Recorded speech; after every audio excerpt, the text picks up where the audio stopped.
Content warning. On this podcast, we discuss sensitive issues, including, but not limited to, swearing, tasteless jokes, situations of a sexual nature, and drug use. This podcast is not intended for children.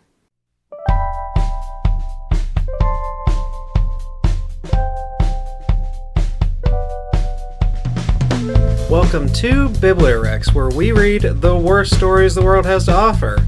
I'm Bam Bam. And I'm Bugs.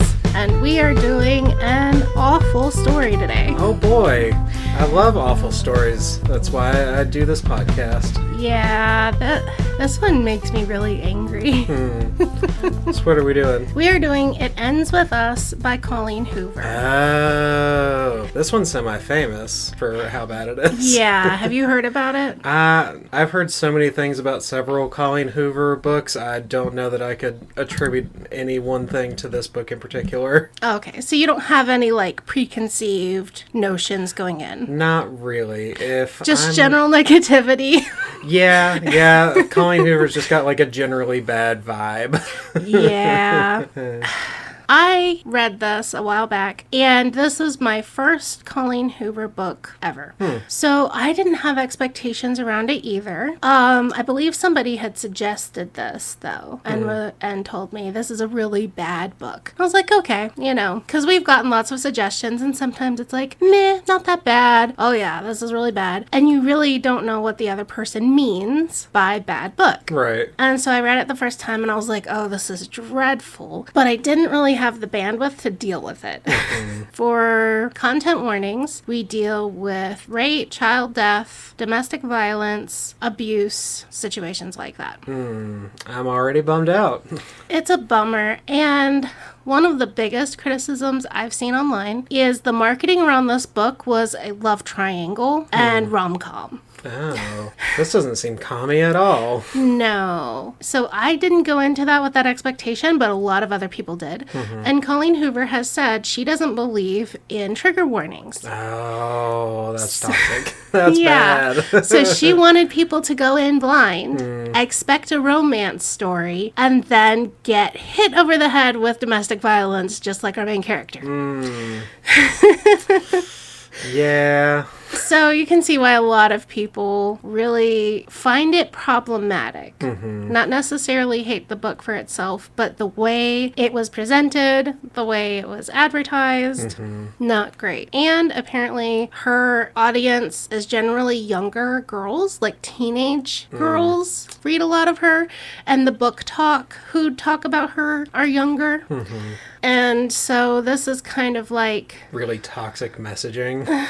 She wanted to make an empowering message with this book. We'll get to decide if she achieved that or not. But not warning people ahead of time, these are very triggering issues. And not having any content warnings, I think, is a disservice to the reader. Yeah, I would agree. We open the story with our main character is sitting on the edge of a roof 12 stories up. She's contemplating suicide. Oh. Not her own, just someone else's. That's murder. She's thinking, I wonder if people who jump off a roof feel regret before they hit the ground. And she decides, probably not. I mean, you can't know that, though. You can't know that. And this is starting out the story. We're straight out of the gate talking about suicide. Yeah, one of the darkest things you can consider doing. Yeah, really dark. Right out the gate. Today was her father's funeral, and when asked to give the eulogy, she stood up there and said, "Here's 5 great things about my dad," and then closed her mouth. Yeah, I imagine being very confused at that funeral. Eventually, her uncle removed her from the podium. So Dad sucks. Dad sucks. And it's the kind of situation where nobody talks about it or deals with it. And this is her only chance to really stand up and say, Dad was awful. And people don't take her seriously because they're like, oh, she froze. Yeah. She was doing public speaking. It sounds like she was planning some sketch comedy, and this was not the right venue. Right. Which is very weird. So she's up on this roof to reflect and relax and have the view of Boston. So she's standing there like either one leg is over the edge of the roof or she's leaning against the roof. She's not intending on jumping and she's not at risk of falling. She's just close to the edge. Yeah. The door bursts open and a man comes out of the door and he starts kicking the shit out of the patio furniture. So she's just standing there kind of like it's late in the evening, it's twilight, he can't see her. He just comes out and just starts beating up this furniture like it offended him personally. Already not liking this energy. No. A man who, when he gets frustrated, beats furniture. Like, he kicks it, and it scoots away, and he walks toward it and keeps kicking it, like, across the roof. Like, this wasn't a random, I'm pissed kick. Yeah. This is like, I'm taking out rage on this particular chair. Yeah, a chair which is most likely not his, I feel like. Because it feels like kind of public if she's up there. Yeah. Unless you broke into someone's house. Yeah. He then lights up a joint and finally notices her. He demands that she gets away from the edge of the roof because he's looking at her and assuming she's gonna jump. Oh my god, he is so hot. She's immediately intoxicated by his voice. Voices aren't supposed to reach into your belly like this. Oh. And it's like, we just saw him violently having a temper tantrum. A grown-ass man is having a little baby tantrum. Yeah, not what I would think of as attractive, but, I mean, everybody's got their type, I guess. They chat. He lives in this building, and she lives in a different one, but came up here for the view. So it's like an apartment building. They exchange names. Her name is Lily Blossom Bloom. God. Because we're creative. Just name 3 flower things in a row, and you've got your character. That's so fucking dumb. I don't even care what the rest of the characters are named. That's the dumbest one in the book. Oh, it gets better. The guy's name is Ryle. Ryle Kincaid. God. And he's named after a douchebag fucking artist, too. I know. Of course he is. Kincaid, of course he is. Ryle? How do you Ryle. spell Ryle? Ryle. Stupidest name. Yeah, Stupidest name. That's a pretty bad name. Oh, Jeez. but wait, it gets better. Lily loves flowers and wants to open a florist shop. Wow. Who could have seen that coming? I would have never seen that coming. That's crazy. Yeah, that's just her entire personality is just flower. Yeah. Her parents doomed her to this. Her personality, what she loves, flowers. You know what? Maybe I also hate her dad, actually. Maybe I agree with her that her dad was a bad guy. I'm sure he had something to do with the naming. Yeah. Like, her dad's name was Bloom. Her mom's last name was Blossom. They decided it was destiny, so they gave her mom's maiden name to her as the middle name. It's just very stupid. Yeah, that sounds pretty dumb. She talks about how it was her dad's funeral today, which is why she's having a bad day and she's up there. He asks her if she was close to her dad. She says, quote, "I don't know," I say with a shrug. "As his daughter, I loved him. But as a human, I hated him. I can feel him watching me for a moment, and then he says, 'I like that, your honesty.' He likes my honesty. I think I might be blushing." This is the premise for the relationship we get. That's really weird. This book that turns into a romance novel, then domestic violence. This is what we build the relationship on. Violently destroying furniture, lighting up a joint, and then having brutal honesty. They even call it naked truths, and that becomes their thing. Tell me the naked truth, Lily. Well, you know what they say about brutal honesty. Most people that do a lot of brutal honesty enjoy the brutality more than the honesty. So. Yeah, like a lot of people say it in the worst, most meanest way possible. She says naked truths aren't always pretty, and he likes that phrase, naked truth, and he tells her to give him one. He's already demanding, give me your secrets. Tell me the darkest, deepest thing. And she tells him that her dad was abusive to her mom, which we could guess from the don't like him as a person, you know. Tracks, yeah. And Ryle tells her there's no such thing as bad people, just people who do bad things. So this is his philosophy in life. So it excuses him from doing bad things because there's no such thing as a bad person. Pretty much. I see. And she basically agrees with him and never changes her mind. Not a good thing to agree to. No. She asks for his naked truth. He watched a little boy die from a gunshot today. The little kids were playing with a gun and the gun went off. One sibling died and the other survived. And Ryle is angry at the parents and glad that they're suffering. I can understand that kind of knee-jerk kind of feeling a little bit, but enjoying the parents suffering is the fucked up part of that. Like, the parents are definitely the more responsible They're ones responsible for allowing situation. a gun to be in the house. Right, where kids can get to it and then play with it. Right. The kids are just being kids. They don't know any better. It's not their fault. But yeah, the fact that his reaction is, I want them to suffer. And he says, and she's like, God, what'll happen to that poor little kid? You know, the one who survived. And he says, it will destroy the brother who survived. Like, utterly destroy his life. And so now it's her turn. She admits that she refused to speak her father's eulogy, which we already knew about. His turn, I want to fuck you. Go from dead dad, dead little boy. Let's get some fuck time in. Oh boy, because that's this the is sex. hot. This is so hot. Oh, you got daddy issues? It's time to go to Boner Town. Like, literally, his thing is, you're hot and I'm a dude. When she's a little bit shocked. I guess that's enough for some people. I don't know. He's only into one-night stands and she's only into relationships. Where have we heard that before? This is 50 Shades of Grey with slightly different characters. So instead of realizing that they're incompatible in the things they want and walking away, they're going to do it anyway to horrible results. Kind of. So now it's her turn, because they're still doing this naked truth thing. She lost her virginity to a homeless guy. There was an abandoned house behind hers, and she started taking him food when she realized he lived there. Her dad found out and beat the guy up. Like, we're just pulling... Apparently, this is the trauma dump. Yeah, we're just trauma dumping before sex. Naked truth is just going up to somebody and telling them the most fucked up thing you've ever experienced in your life. Yeah, I don't know how to feel about that. I definitely feel bad that the homeless guy got beaten up.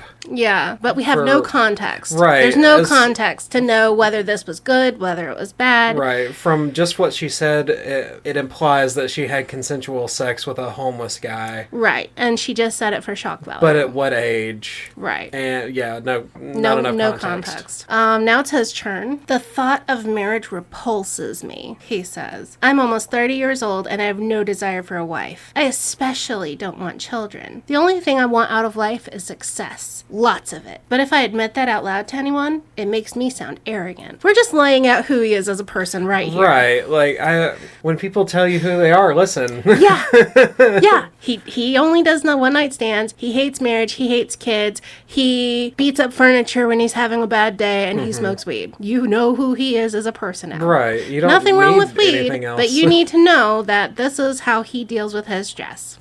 And she's shocked that his mom is disappointed that he doesn't have a wife or kids. And she's like, are parents ever happy with their kids? Because he's a very successful neurosurgeon. Oh. So that puts him on this pedestal in society because he'll be wealthy and famous and Right. blah, blah, blah. But his mom isn't happy because he's not giving her grandchildren or whatever. So she's like, can parents ever be happy about their kids or like content with their achievements? And he shakes his head. My children wouldn't be. Not many people have the drive I do, so I'd only be setting them up for failure. That's why I'll never have any. I mean, it sounds like a good idea if you're going to be in competition with your own children. Right. If you know you're going to be that way with your kids and you're not going to enjoy the experience, there's nothing wrong with not having kids. Yeah, there is no Just need to don't. Just don't. You only want one-night stands. You hate kids. You hate marriage. Good to know. Get a vasectomy and never commit. Yeah, basically. And she's like, isn't that lonely? And he tells her there's girls for satisfying his needs whenever he has them. Because he's hot. Did we mention he's hot? I heard he's hot. And a neurosurgeon. And a neurosurgeon. He's in residency, but he is a doctor, and so he's like finishing up his stuff. She doesn't do one-night stands, makes that very clear. And so he asks how far she would go and gets his hands all over her and starts like fondling her.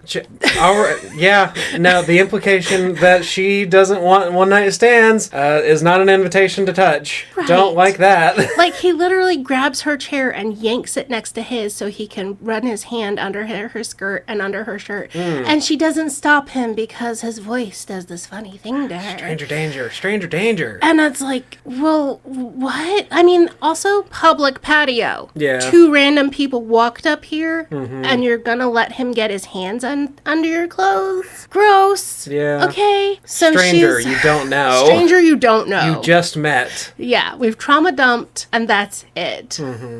And so she's kind of thinking, well, how far would I go? He's just so hot. When his phone rings, and it's work, and he has to go. So he gets up, and he's like, I gotta go. He pulls out his phone and takes a picture of her, laying there on the chair, and then leaves. And she feels like, a little special. Like, he took a picture.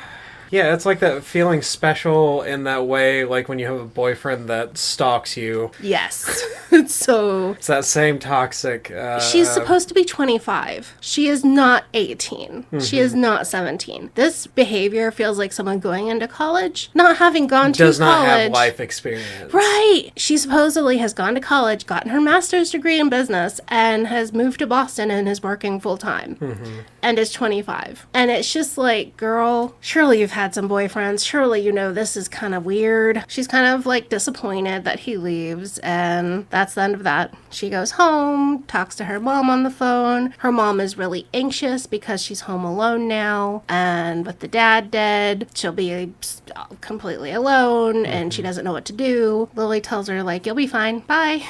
Because she doesn't like talking to her mom. And we don't understand, we never establish why she avoids her mom. She just does. Right, that's weird. Like, if there was like some kind of event or something like that, like, or she felt guilty because of the way her mom got treated or something like that, I kind of get that. But why wouldn't you want to comfort your mom after her husband died and she's alone?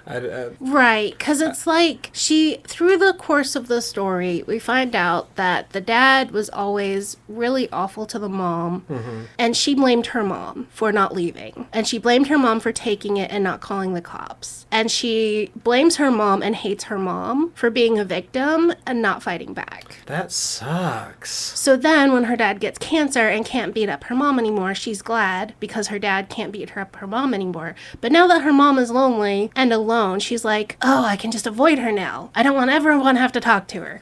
And then her mom calls her back later and is like, I'm gonna move to Boston. She's like, oh God, I need to leave Massachusetts now. Jesus. It's not a loving, friendly relationship, but we're not ever shown why. Just that she's victim blaming her mom? Yeah. That's weird. It's really weird. And, you know, this is my 3rd time I've read it. And I'm just like, every time I'm like, why? Because in other situations I've seen, when one parent is really abusive and the other one is the victim, a lot of times the children will become over close with the victim and take their side and love them and be too close to them and become codependent.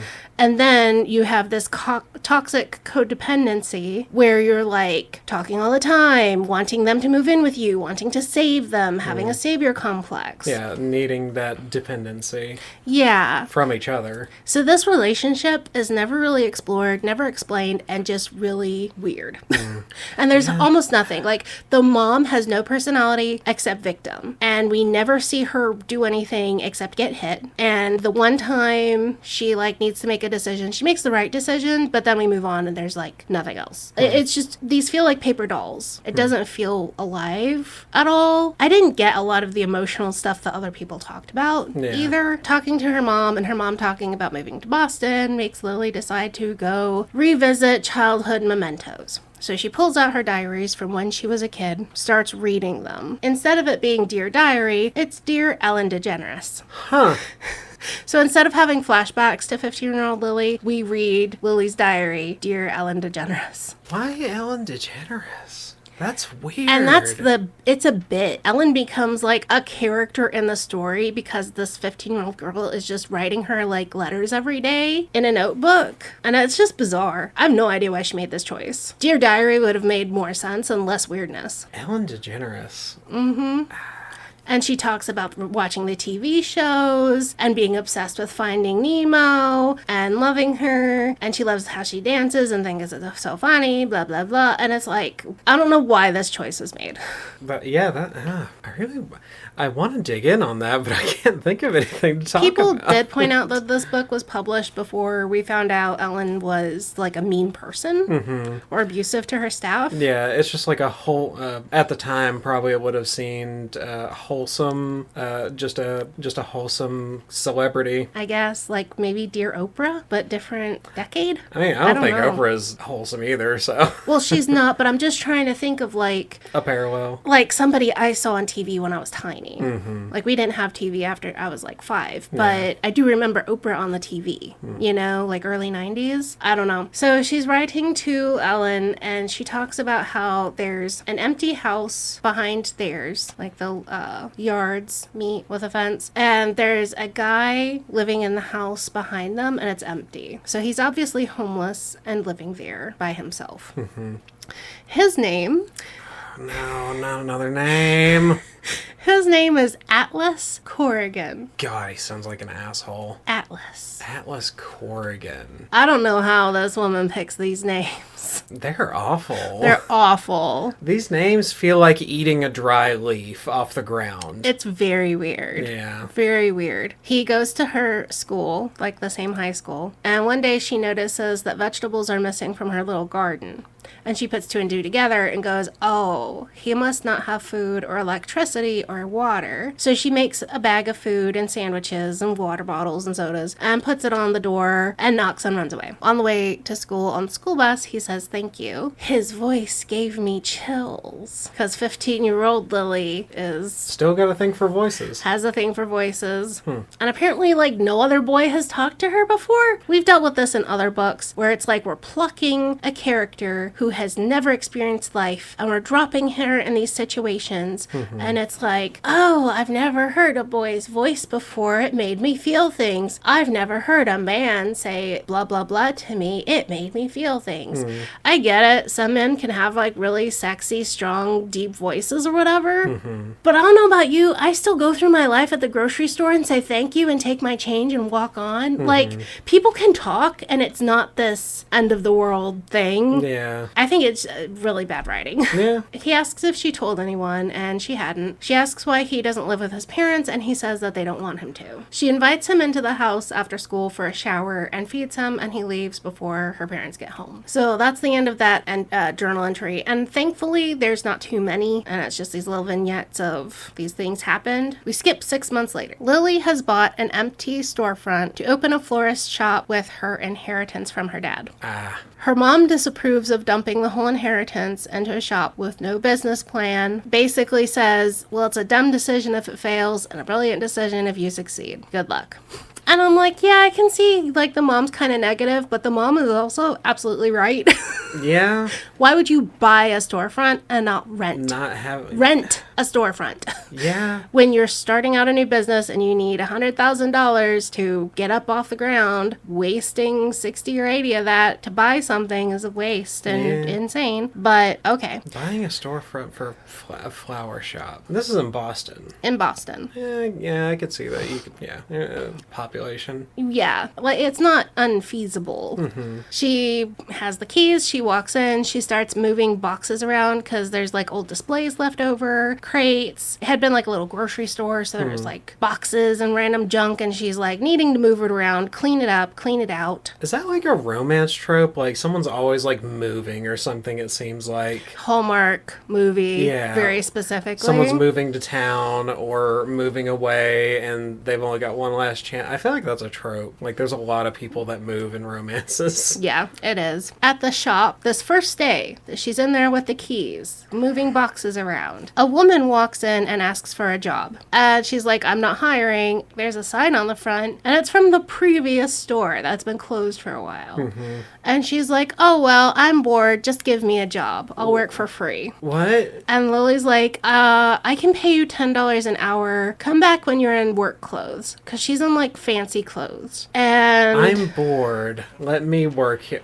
What? Yeah. So is this woman an alien? And she just needs, like, a cover? That's how it feels. It is so bizarre. Her name's Alyssa, and she doesn't want to change clothes. She just wants to do something because she's bored. And she walked past and saw somebody in this shop and help wanted. Everything's covered in dust. You could tell this is not a functional store. Right. And I feel like she's up to something. Like there's some kind of scam or something happening. I know. It's insane. She's apparently a Pinterest whore who comes up with millions of ideas for decorating the place to be a florist shop out of all the junk lying around. Pinterest whore? Yeah. Somebody who goes on Pinterest and pins everything with all the ideas for decorating. I mean, that's a Pinterest...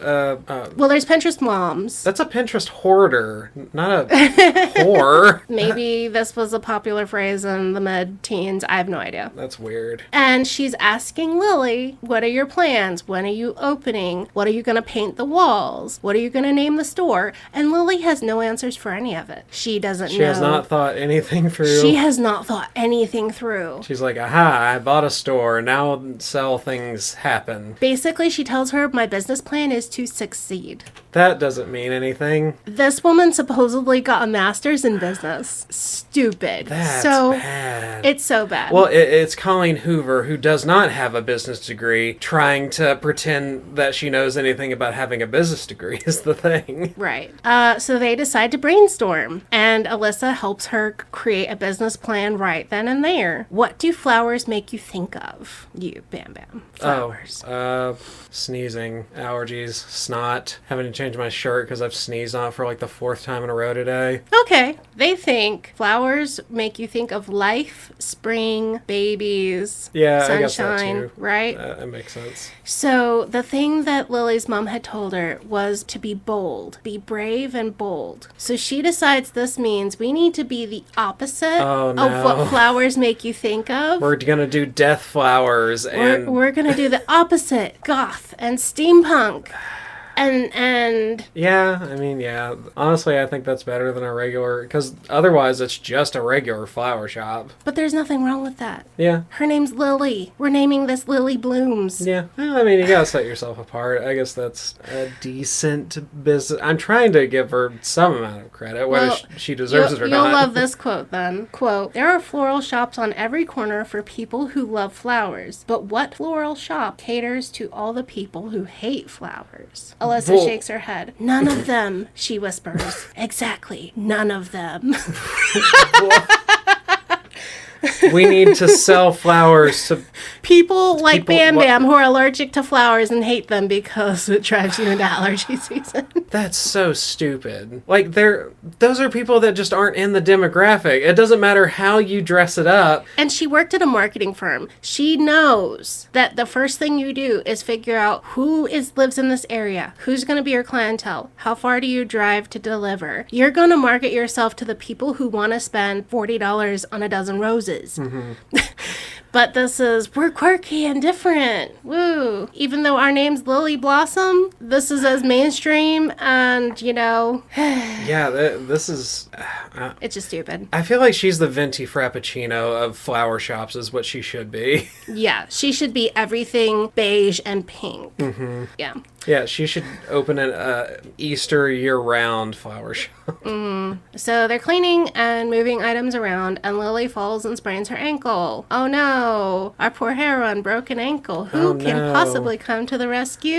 A neurosurgeon. Who happens to be Alyssa's brother. What? She gets on the phone and is like, my brother and husband will be right here to rescue you and bring ice, Lily. Your brother husband? Her husband's name is Marshall. Ryle is her brother. I thought mine was funnier. Your phone is so funny. Ryle and Lily look at each other and pretend not to know each other. So much for brutal honesty, I guess. Yeah. Alyssa and Marshall go to get ice or whatever. We're gonna Ryle... get 6 bags of ice. Right. For this one little we tiny need ankle. 2 people. Lily and Ryle admit that sometimes they think about each other. Ooh. I keep thinking about you coming out and beating the shit out of furniture.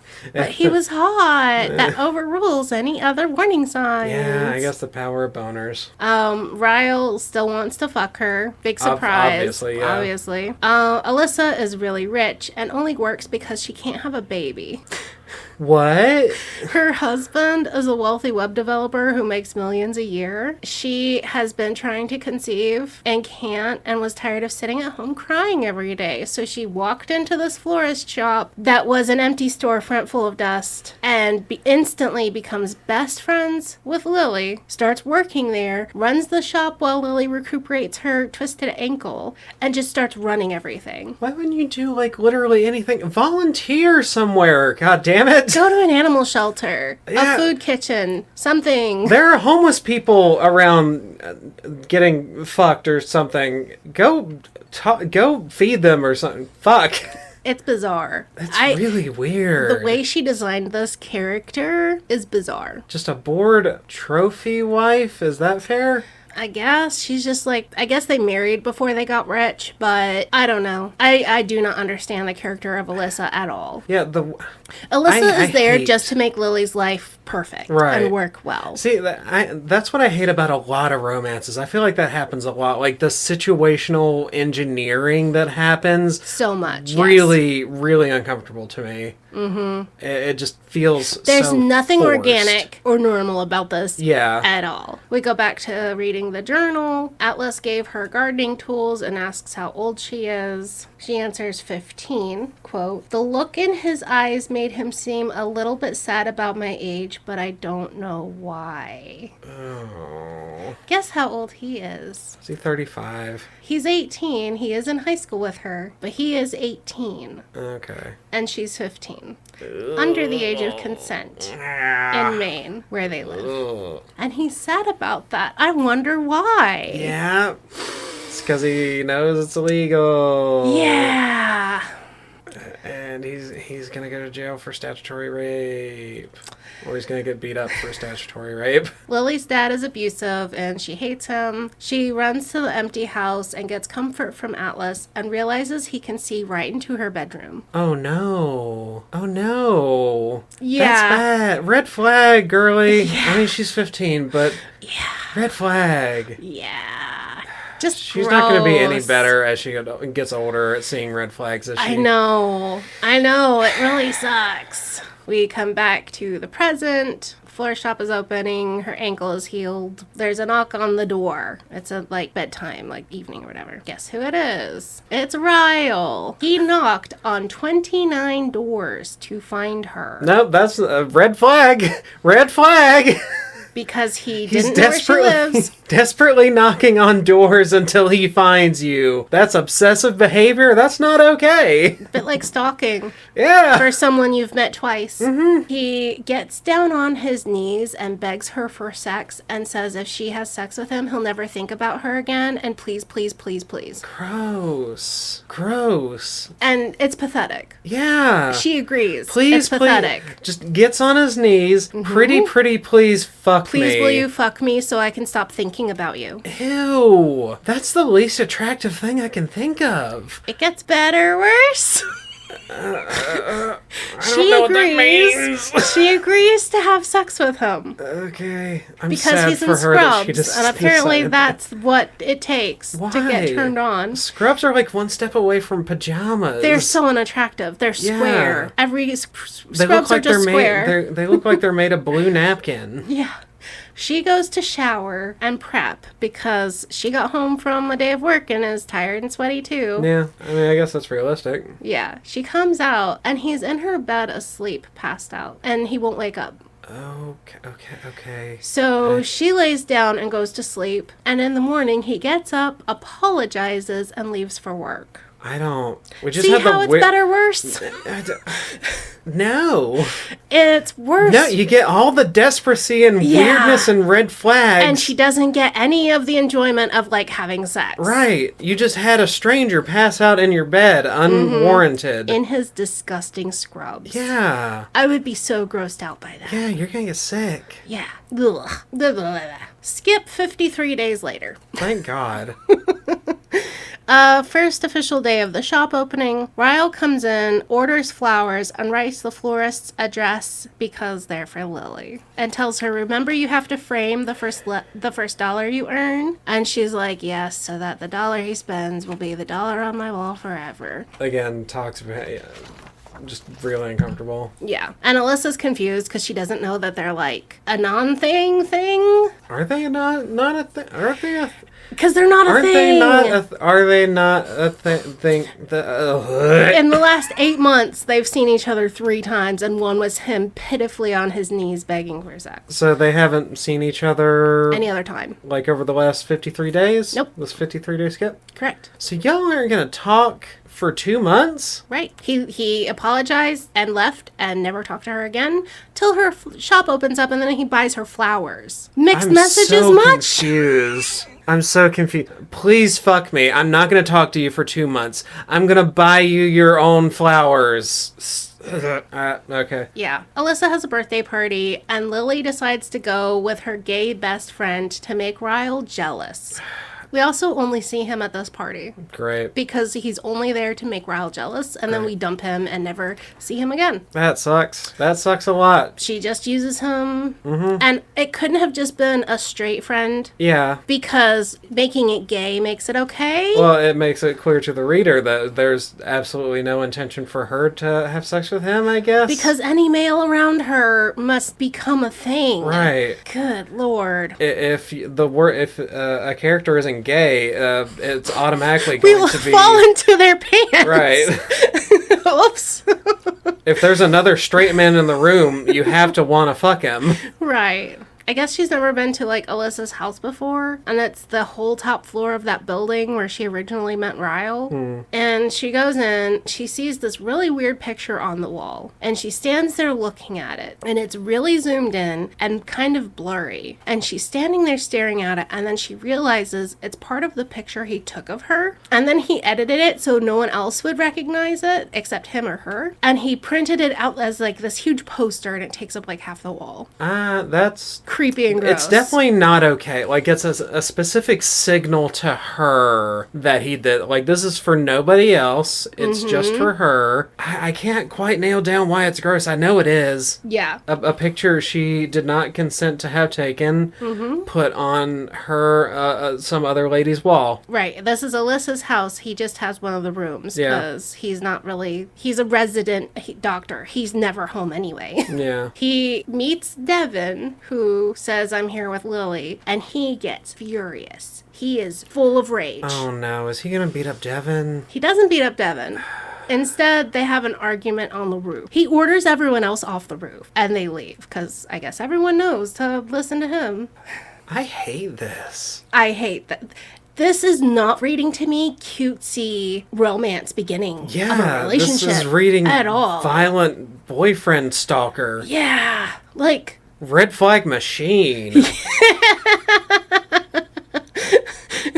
The beginning of the Chinese Olympics. A lot of red flags. A lot of red flags. Red flags.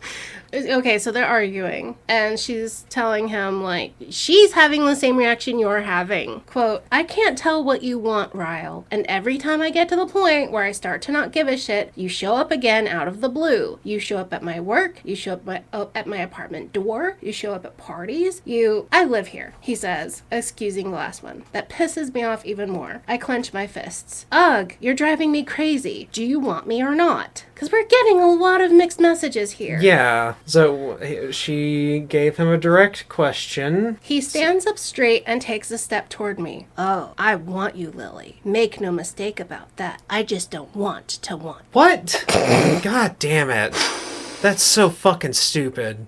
That's a there. It's not that It's really not that complicated. Mm-hmm. Either you land on the side of the fence that you do, or you do not, or you can just say, I don't know. Right. But this shit, fucking stupid. He's supposed to be 30. Yeah.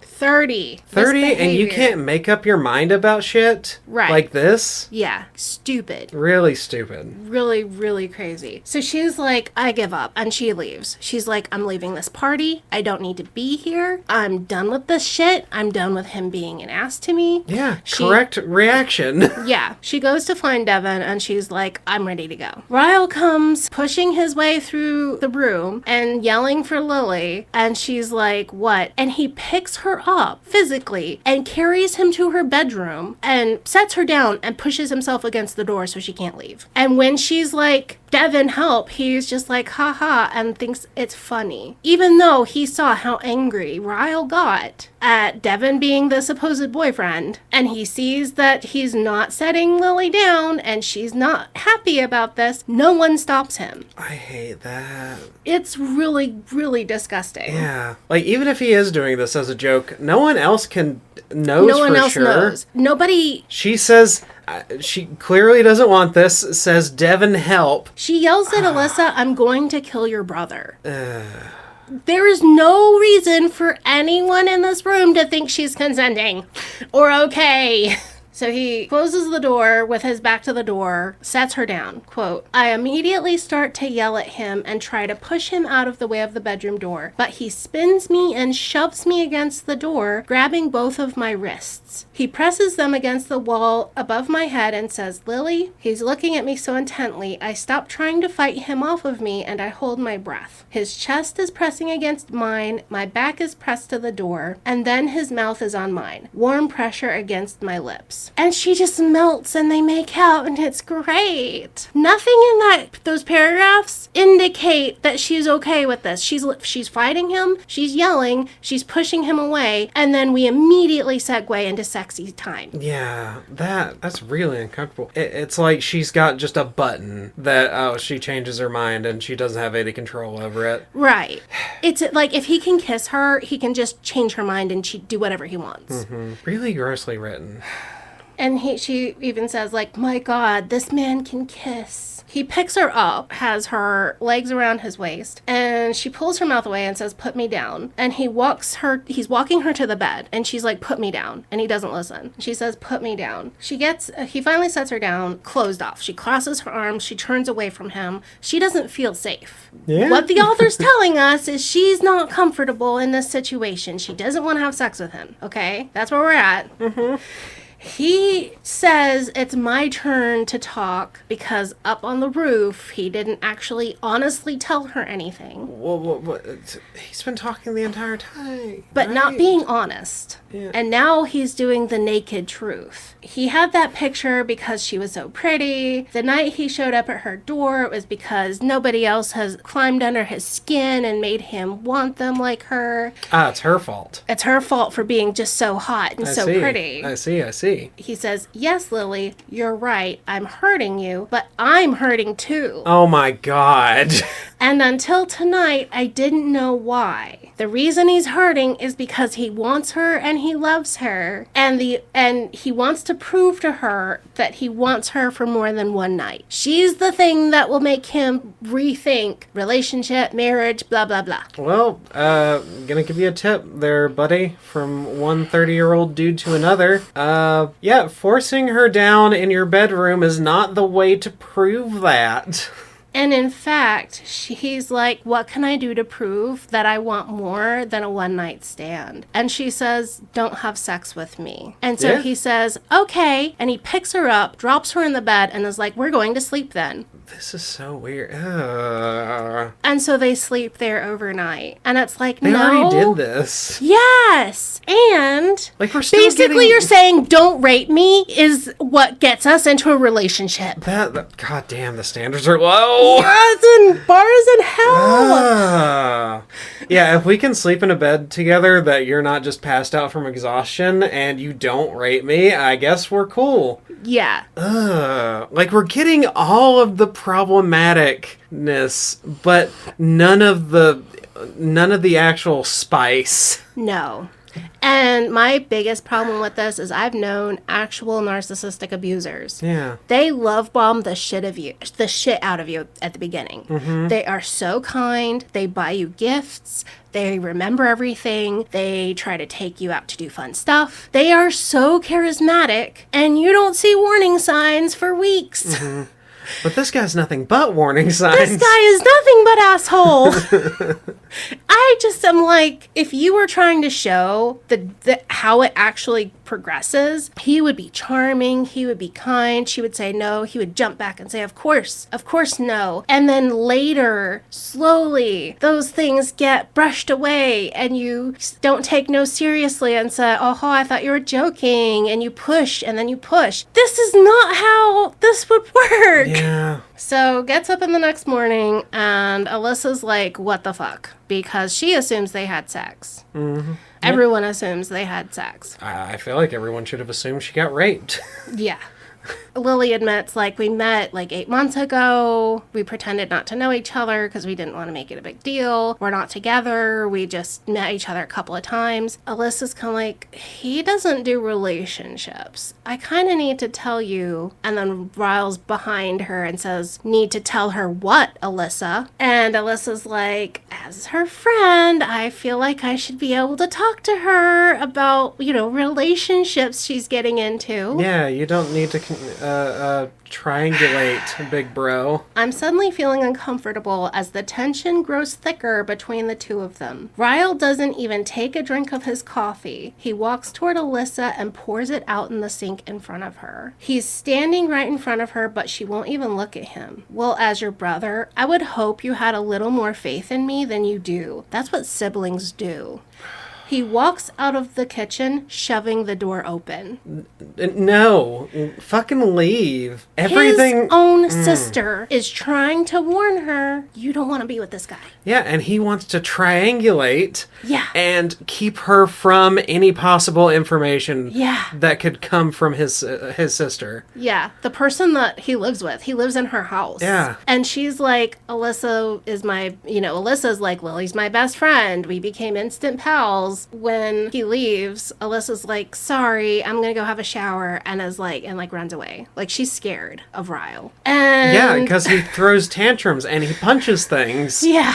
And he picks people up and takes them to his room to do who knows what. Right. Lily's kind of like confused because she didn't get any information. And she doesn't know if Alyssa actually dislikes the idea of them being in a relationship or if she thinks that Ryle would be bad for Lily. So she's just left confused.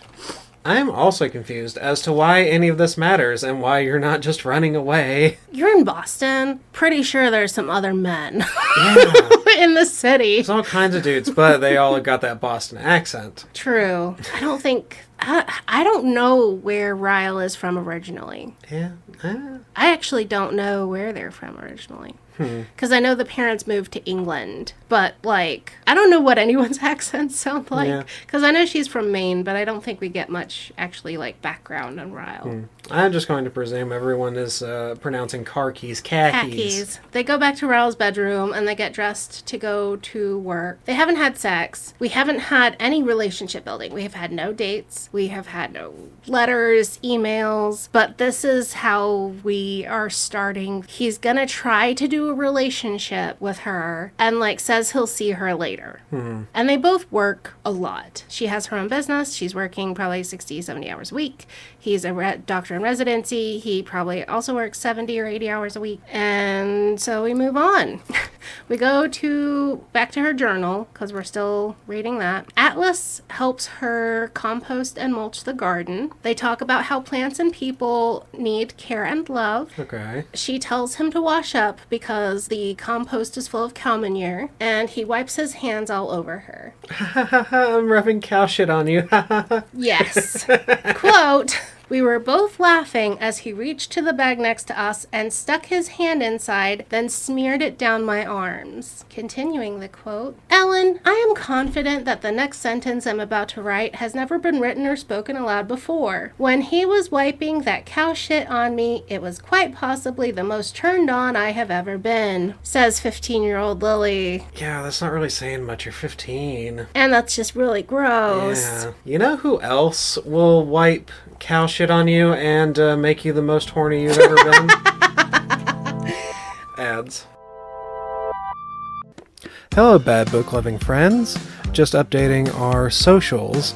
We're on Blue Sky now at bugs-bibliowrecks.bsky.social.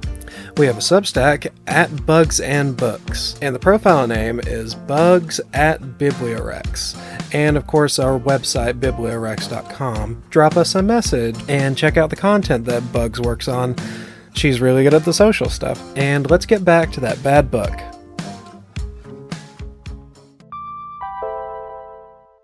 Welcome back, folks. We got some feed for the horses and food for the pigs, and we're having a good, hot, fun time right now. And I rolled around in chicken shit while we were on break, and So boy, hot. I'm hot and bothered. So hot. They clean up from Cow shit. the cow shit. Later that night, her parents fight. Her dad is hurting her mom, and Lily jumps on her dad's back. He throws her off, and she ends up needing stitches. Her mom tells her to say that she slipped on the ice. Not a good look, Ma. Yeah. Kind of see why daughter doesn't like you. The next day, that's what she tells Atlas. And he shows her all the cigarette burns on his arms and says he used to fall a lot too. So 2 abused kids just hanging out and doing stuff. Yeah. This doesn't sound good. No. She starts having him sleep in her room at night Well, that's not okay. because it's Maine in November. Is this like a warmth thing, I guess? Yeah. She's worried that he'll actually freeze to death. Okay. I kind of understand that. Yeah. And she is like saying like, Dear Ellen, I know it's wrong. And if I get found out, I'll be in so much trouble. But he's like freezing cold. He tells her of all the ways that he's tried to get help. Because she's like, why don't you just, like, find a shelter? And he says, you know, the one shelter that accepts men is on the other side of town, and he wouldn't be able to walk to school in time. And he really wants to graduate. He's, like, 6 months from graduating. And if he drops out, he's going to lose opportunities. But if he can stay in and finish, he can go into the Marines or Army or whatever. Yeah. The one place that he was trying to stay at had really weird hours, so he wouldn't be able to work, and he doesn't have a car, and so he was just, if he sleeps in that house, he can get on the school bus and ride to school. Okay. And he'll get lunch at school. Yeah. Like breakfast and lunch at school. Yeah. And I so... feel like that situation is believable in America. Yeah. Yeah. And it's really sucks. It sucks. She's mad. And she's like, why would you want to go fight for a country that treats you like this? You know? I mean, it's not their fault my parents kicked me out, you know? I mean, it's a very poignant point, though. Yeah. But also, to him, that's his only escape and Yeah. way to get college and housing. Yeah. A poignant point and a harsh reality. Yeah. Yeah. Lily suddenly feels sympathy for homeless people now because before her dad would just talk about homeless bums and make fun of them. And now she realizes that it's a lot harder to get out of homelessness than it sounds. Yeah. And she decides that people who donate to charity are good and the ones who don't are bad. That's not... Like her dad. Her dad doesn't donate to charity, so the ones who do donate are good people. That's not why your dad's a bad guy. I know! There's so many other reasons for your dad to be a bad guy that... But this is like her morality is really, there aren't bad people, just people who do bad things. Oh, yeah, and it's... giving to charity makes you good. So if you do good things at all, you're always a good person. And it's very, very childish and immature view of the Yeah. world. Leave the journal world back to present time. Ryle wants to come over and he's tired and just wants to sleep in her bed. Because he's like, I sleep better when I'm in bed with you. Okay. She massages his hands and shoulders. He whispers at her, Lily, you just might be the best thing that's ever happened to me. Because he's very transactional in the language he uses. Because she's giving him a massage on his arms and his neck and his shoulders because he did a very long surgery. That's what makes him decide, oh, she's great. Yeah. They have sex, it's amazing, blah, blah, blah. The next day, he wants to take her to dinner, but she's already going with her mom to a new place called Bibs. And Raul's like, I like food. I want to meet your mom. I'll come with you. He just invites himself along. And she's like... Classless. And they're not dating. They're still not dating. They're still not together. So they meet at the restaurant, and they didn't tell her mom. She just shows up with this guy. And he's like... And mom is like, who's this? Oh, this is Raul Kincaid, the neurosurgeon at blah, blah hospital. And she's like really impressed because he's a doctor and he's handsome. And wow, honey, you're dating up. Yes. Good job. Yes, very much so. Everybody's red flags. Like Lily admits, they don't actually know each other. And her mom's like, what? He's here with, like he's meeting me, the mom, and you guys don't know each other. Yeah. And Lily's like, yeah, we're just super busy. And if you think about it, they've never been on a date or had lunch together. We have had a couple points in time. We slept in a bed together. Yeah. Not actually talking to each other that much. And everything just being really intense. Raul goes to the bathroom to wash hands, and the waiter comes to take their order, and it's Atlas. Oh no. Later she excuses herself, and she goes down near the kitchen, and he's there, and they hug and catch up, and he says, I'll catch you later, because he's busy and he's working. After dinner, Raul walks her to her car, he gets into his Uber, and he leaves. And Atlas asks her who the lucky guy is. She says they met a year ago, and then instantly regrets making it sound like they're long-term. Yeah. I mean, that is a hard situation to describe to an acquaintance. And this is the Atlas from her childhood. Right. That she hasn't seen in 8 years. Right. For a very, very long time. And she asks about him, and he said he has a girlfriend named Cassie that he's been with for about a year. So they're at that awkward, oh, we've both moved on, but we're obviously still feeling things for each other. Yeah. And now she's sad because he's dating. Every trope you love. God damn it. Well, you know what? I can kind of understand it from her character because he's just in a relationship. She is whatever the fuck this situationship is. She's not actually happy in her own relationship and moved on. I'd also be jealous of someone who wasn't in that fuckery. Yeah. She goes home. We go back to the journal. In the journal, Atlas got sick. Fever, flu, something. They watched Finding Nemo. He's still sleeping in her room at night. Because he was sick, she had to wash his blanket, so instead of putting a pallet on the floor for him, he lays in her bed with her. His uncle offered him a place to stay, and he's wanting to know more specifically how old she is. And she's turning 16 in 2 months, but he doesn't turn 19 for almost a year. This kid is doing serious calculations. Yeah, when you're doing this kind of calculations, you know it's wrong. You know it's wrong. Right. You know you are really hard up against the ledge here. And she is clueless, I have no idea. And when we go back to current age Lily, she never reflects on the fact that, oh, I was 15. I was a baby. That was not appropriate. Yeah. You know how you don't grow for 10 years? Right. You never reflect or think you back never mature or change. Emotionally. You never read a book. Yeah. Lily, 15-year-old Lily, decides in her head that the age gap is fine because that's how these things work. I mean, that is how 15-year-olds think. Yeah. So. Accurate. Just not okay. He kisses her and they make out because of course he does. Yeah. And she thinks it's awesome. He comes over every day after school and they sit and make out for an hour. He carves a heart out of a piece of wood and it's not fully closed at the top. Later as an adult, she gets a tattoo in her collarbone, in the curve of her neck, and it's in the shape of a heart where the top's not fully closed. This is just like the... Atlas is part of her, and she never moves on. First love. Atlas tells her he's moving to Boston because his uncle lives there, and he's just going to finish the school year there, which is a good thing. Very good thing. Yeah. One night, he's in her room, and she hears her dad hurting her mom, and he's like, no, don't go out there, and she goes out anyway, and she sees her dad choking her mom and trying to rape her, like starting to.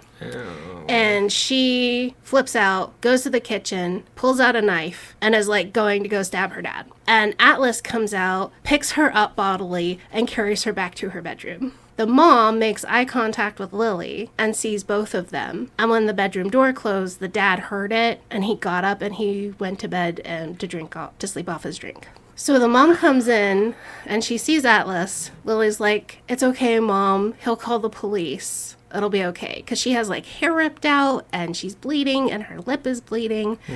And she's like, no, he'll sleep it off. He stopped. It's okay. Don't call anyone. And she never, ever addresses the fact that Atlas was there. She never talks to him. She never acknowledges him. Atlas leaves out the window, and she completely ignores it. Does Colleen think that the daughter has leverage on the mom at this moment? The repeated thing we're told by Lily is that the mom refuses to acknowledge things she doesn't want to think about. So doesn't want to think about her daughter having sex, doesn't want to think about the fact that her husband's a rapist and a abuser. Yeah, that's why I'm just like kind of baffled by this character of Lily's mom and how Lily thinks about her. It's just confusing because it's really confusing. It's really hard to pin down because, of course, if we are like, oh, she should have done this, she should have done that, that's still victim blaming. Right. But the way the author wrote this is just confusing and weird to me. Yeah, it is. Atlas now doesn't want to leave to go to Boston because he doesn't want to leave Lily in that house. Yeah. And she's also like, you can't stay here and die of cold, and you can't stay in my room every day. It's also not okay. Yeah. So he leaves for Boston, and they promise to find each other later. Back to present day. Ryle says that being in a relationship with her is amazing and feels like a reward, not a responsibility. They haven't been in a relationship? No. They, but she feels like she's, hooked the fish. She has him, and she's excited and happy because he's in a relationship with her. What is the description of this relationship at this point? So they've had sex. Mm-hmm. He's been to dinner with her and her mom. Right. That's the only meal they've really eaten together, aside maybe from leftovers in a house.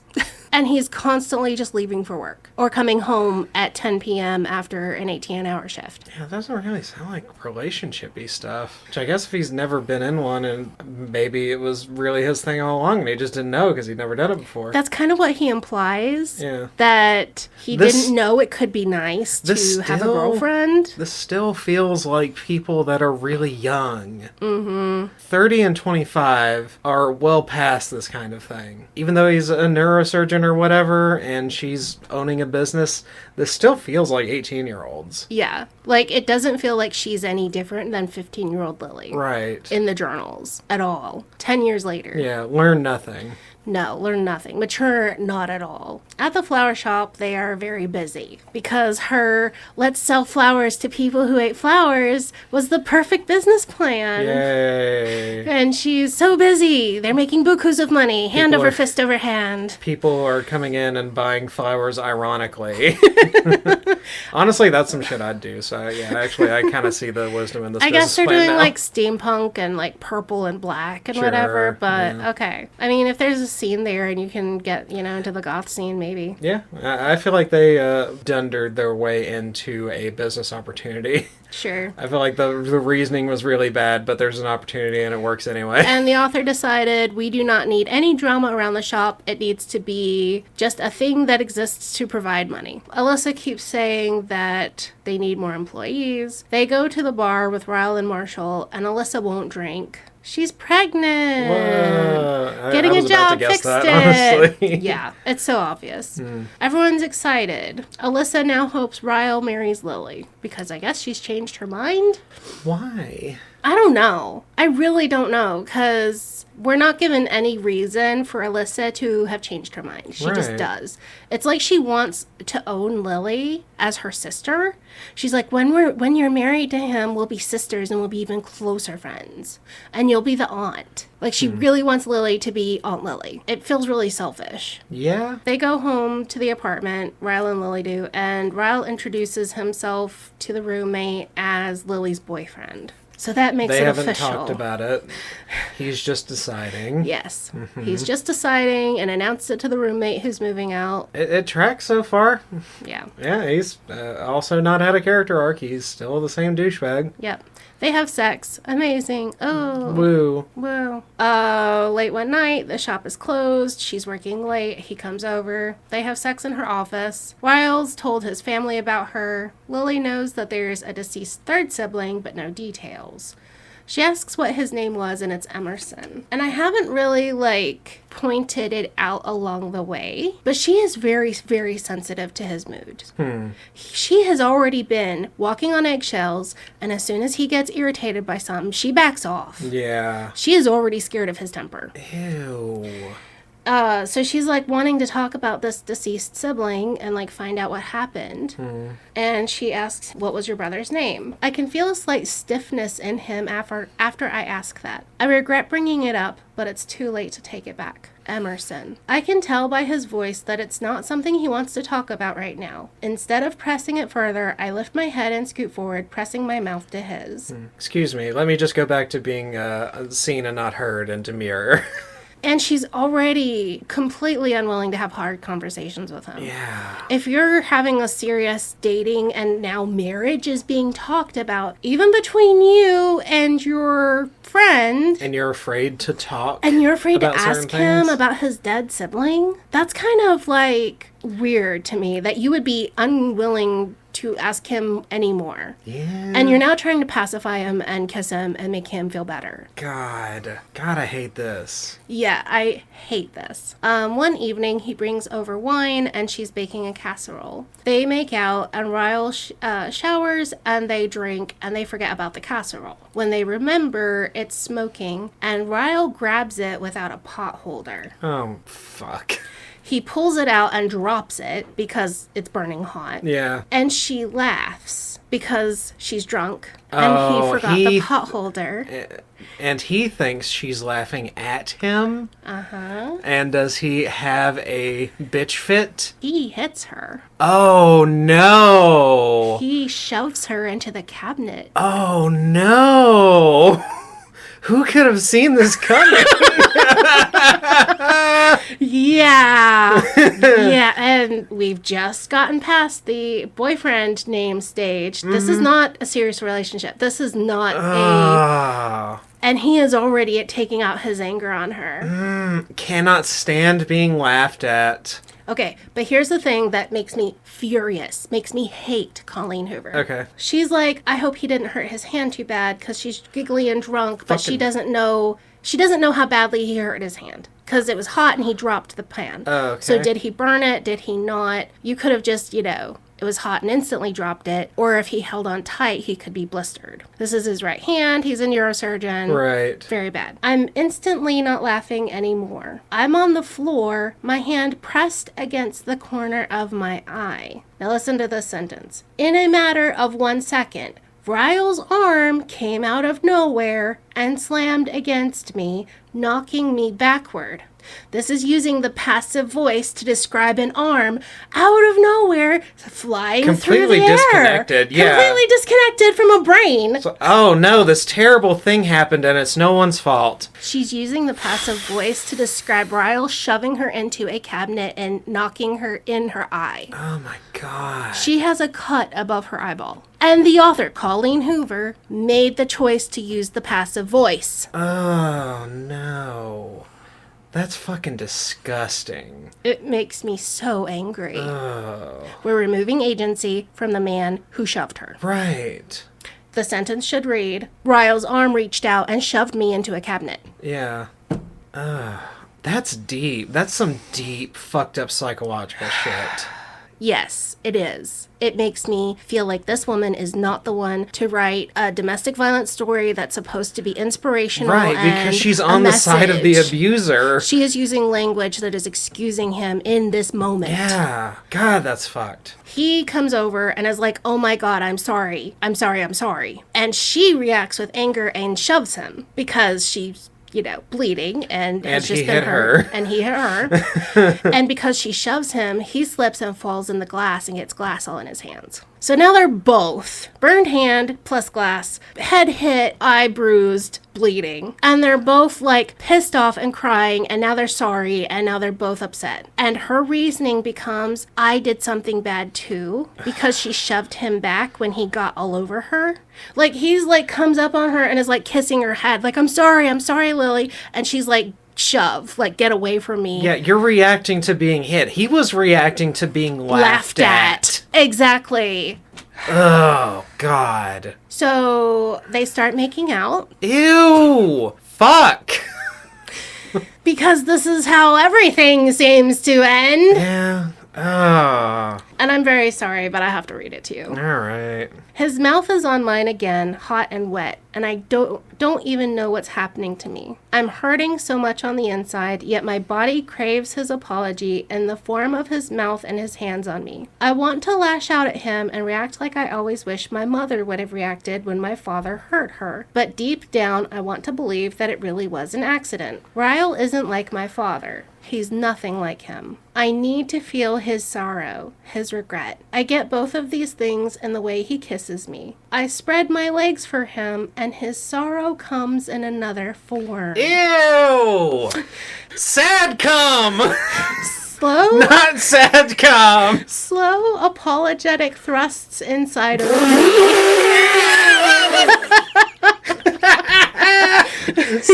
Apologetic thrust. You haven't been thrusted at someone. I'm sorry. I'm sorry.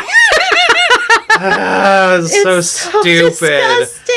That's so stupid. Every time he enters me, he whispers another apology. And by some miracle, every time he pulls out of me, my anger leaves with him. He just pacifies her with sex. Yeah. Every time he just kisses her and gets whatever he wants. I can't get over the sad cum. The sad. Oh my God. And then The afterward, thrust. I'm gonna cut time from, like, right here so I can just laugh about this for like 5 more minutes. edit back a loop. Like, he's just at the edge of the bed and he's just got like a sad face.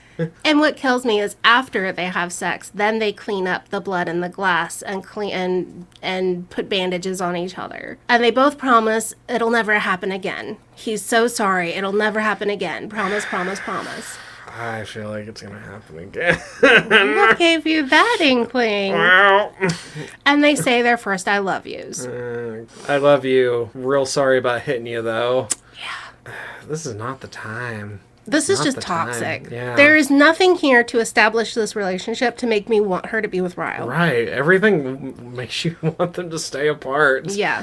Nothing makes me feel like Ryle is attractive or good or kind or a person I would want anyone to be with. Yeah, I feel like they should stay separate forever and have at least one state between them. So that's part of my problem with this is not organic or natural. He's been pursuing her aggressively and she has not shown interest in him.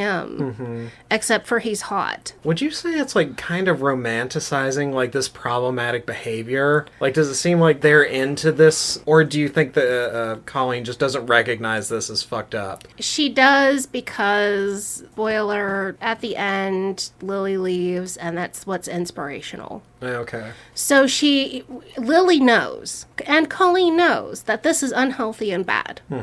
And we are explaining why domestic violence victims stay.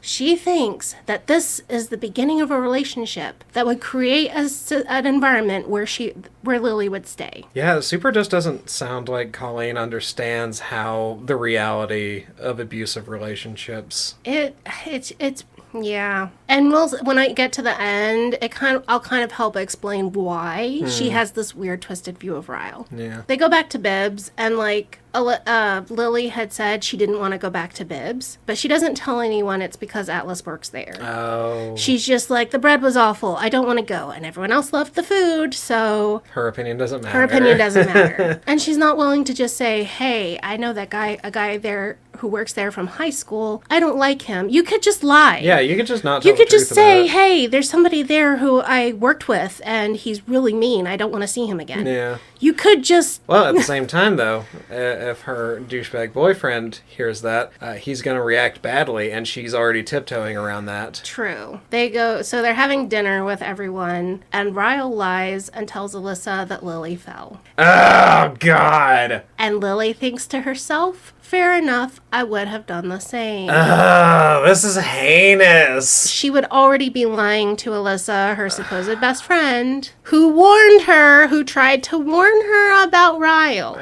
The chef comes out to see how everything is, and it's Atlas. He's actually the chef and owner. Wow. He was just waiting that one day. Yeah, cool. He sees Ryle's hand and Alyssa's eye and storms off because he instantly assumes Alyssa's eye? Atlas sees Lily's eye Oh, okay.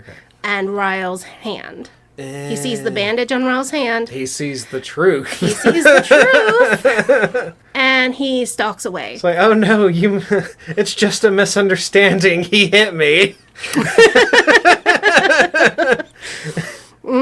But it's okay because he was sorry. Yeah.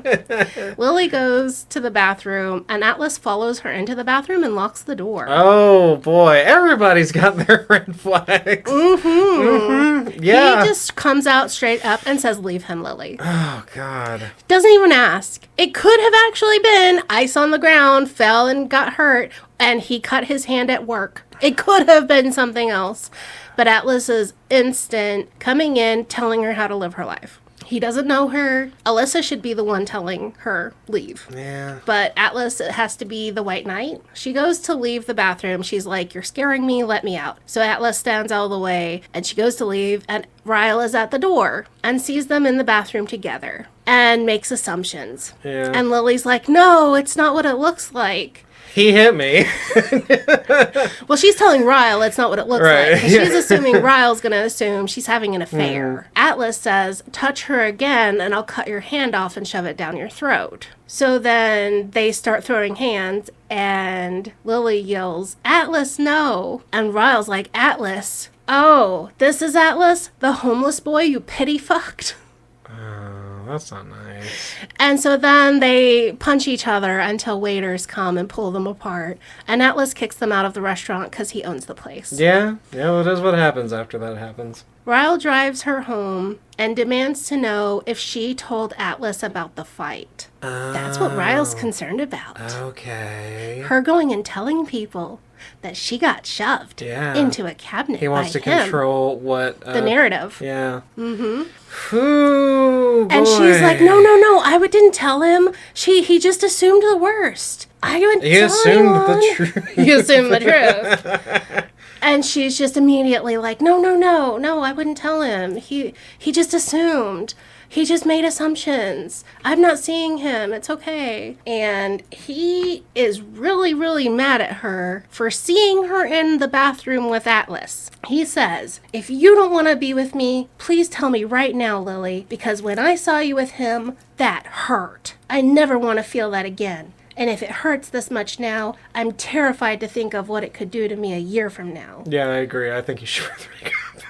Yeah. I can feel the tears begin to stream from my cheeks, down my cheeks. I place my hands on top of his and shake my head. I don't want anyone else, Ryle. I only want you. Like, he is immediately... She's on the defensive because he's assuming an affair. Mm-hmm. She's trying to pacify him and be like, no, I only want you. Yeah. And it's just like, why are we together? Why are we continuing this relationship at all? She thinks to herself, Atlas is wrong about Ryle. I just wish Atlas knew he was wrong. When he was correct. Atlas is right. You're not going to convince Atlas that he's wrong because Right. all of the facts of the matter are that Because your Atlas is controlling right. ass boyfriend confronted you in front of the woman's bathroom, Followed you to the bathroom and then you've got threw face hands. marks, and he's got hand marks. Yeah. And he's punching Starting people. fights. Yeah. In a restaurant. I don't know that you could convince Atlas of that. No. Anyone, any stand-byer would be like, this looks bad. The next day, Atlas comes to her shop and gives her a gift and his phone number. His phone number's on like this little piece of paper, and he takes her phone case off of her phone and puts the paper on it and then the phone case back, so that if she ever needs him, she has his number. Like he will call, or she can call him, and he will come and he will just rescue her and take her wherever she wants to go. That's actually funny. I used to do that move with my debit card. Like the phone number or the number to your debit card? But just hiding it in my phone case behind my phone. Oh, that's kind of funny. Yeah. She's apologetic because Ryle was so mean to Atlas and said the thing about the pity fuck to the homeless guy. Yeah. I mean, that was super not nice. That's pretty mean. And he says, "Believe me, Lily, I know that wasn't a pity fuck. I was there." That's uncomfortable. It's just gross. It's just gross. He's like, I know you liked fucking fucking me it. when I was homeless and you were 15, taking care of 16. me. Yeah. The gift is the book Seriously, I'm Kidding by Ellen DeGeneres, and it's autographed. Great. Lily, Atlas says, just keep swimming, from Ellen. Because we still have to do this Ellen DeGeneres bit, and Dory, and whatever. It's very cute, I guess. We read the last journal entry. Atlas had gone to Boston to live with his uncle and finish high school. But on her birthday, he came back and sneaks into her room. So she's turned 16. He comes the day of her turning 16. I don't like it. I don't like it either. It gets grosser, though. He comes back because he has something to tell her. Quote, he said the first night he went to that old house, he wasn't there because he needed a place to stay. No. He went there to kill himself. Okay, that's less bad. Well, I mean, it's still... He's dumping this on a 16-year-old. I thought, yeah, that's fucked up for sure. Yeah. I thought he was going to be like, I actually came because I saw that the back window of that house had a really good view of your room, and that's why I went to that abandoned house. Right. My parents didn't even kick me out, actually. No, but what happened was he was sitting there with a razor blade, going to kill himself because he had nowhere to go and no future. She turns on her light and walks into her bedroom, and he sits there watching her, and he feels something.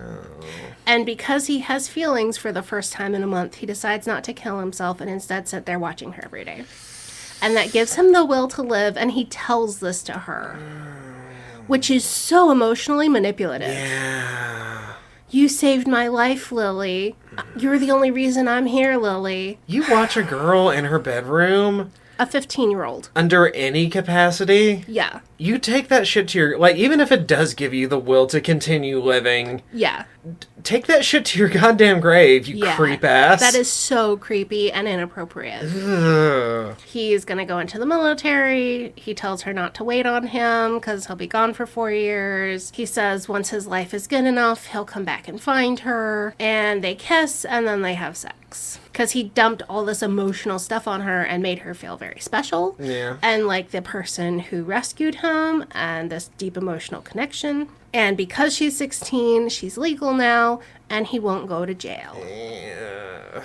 And it feels really gross that he came back on her birthday, and she Yeah. looks at it as like a birthday present. Gross. And I'm almost like, no, he knows what he's doing. Yeah. This is not appropriate. He's not there for a birthday. He's there on a technicality. Yeah.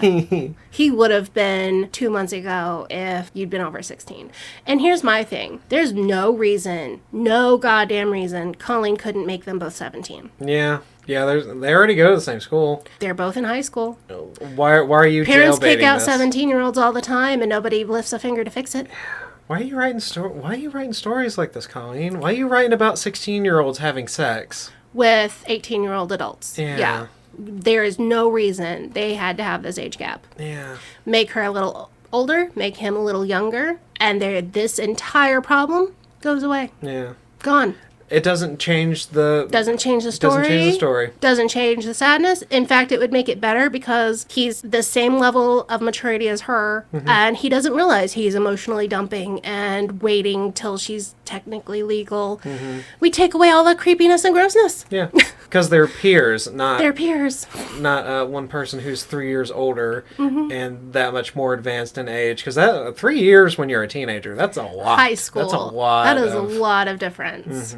Yeah. So her dad... Oh, he gives her a magnet, and on the magnet it says, Boston, where everything is better. And her dad hears her talking to someone, and he bursts in, and he beats up Atlas with a baseball bat. And the cops get called, and they take Atlas away in an ambulance. Quote, no one would tell me where he was or if he was even okay. My father wasn't even arrested for what he'd done. Word got out that Atlas had been staying in that old house and that he had been homeless. My father became revered for his heroic act, saving his little girl from the homeless boy who manipulated her into having sex with him. I mean, that is an accurate... That's basically what happened. Yeah.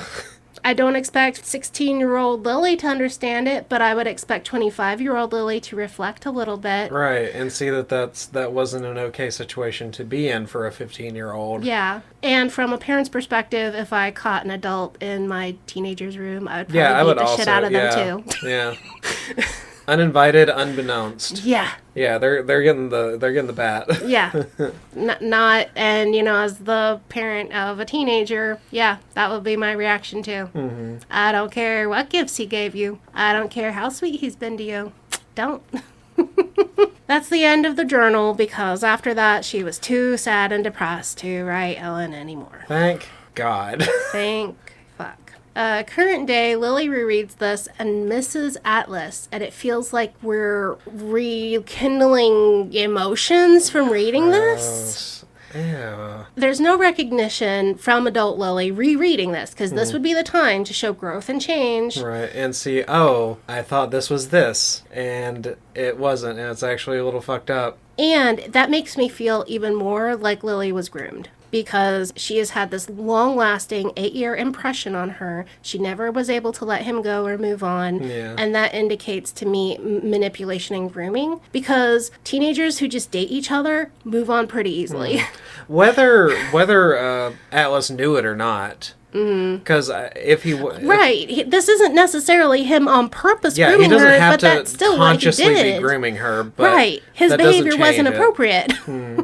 Lily meets Ryle's mom, so we're meeting the parents officially. Alyssa and Lily joke around about getting married, and Ryle hears her say that she'd say yes if he asked. They've been together, quote unquote, 6 months. That's bad.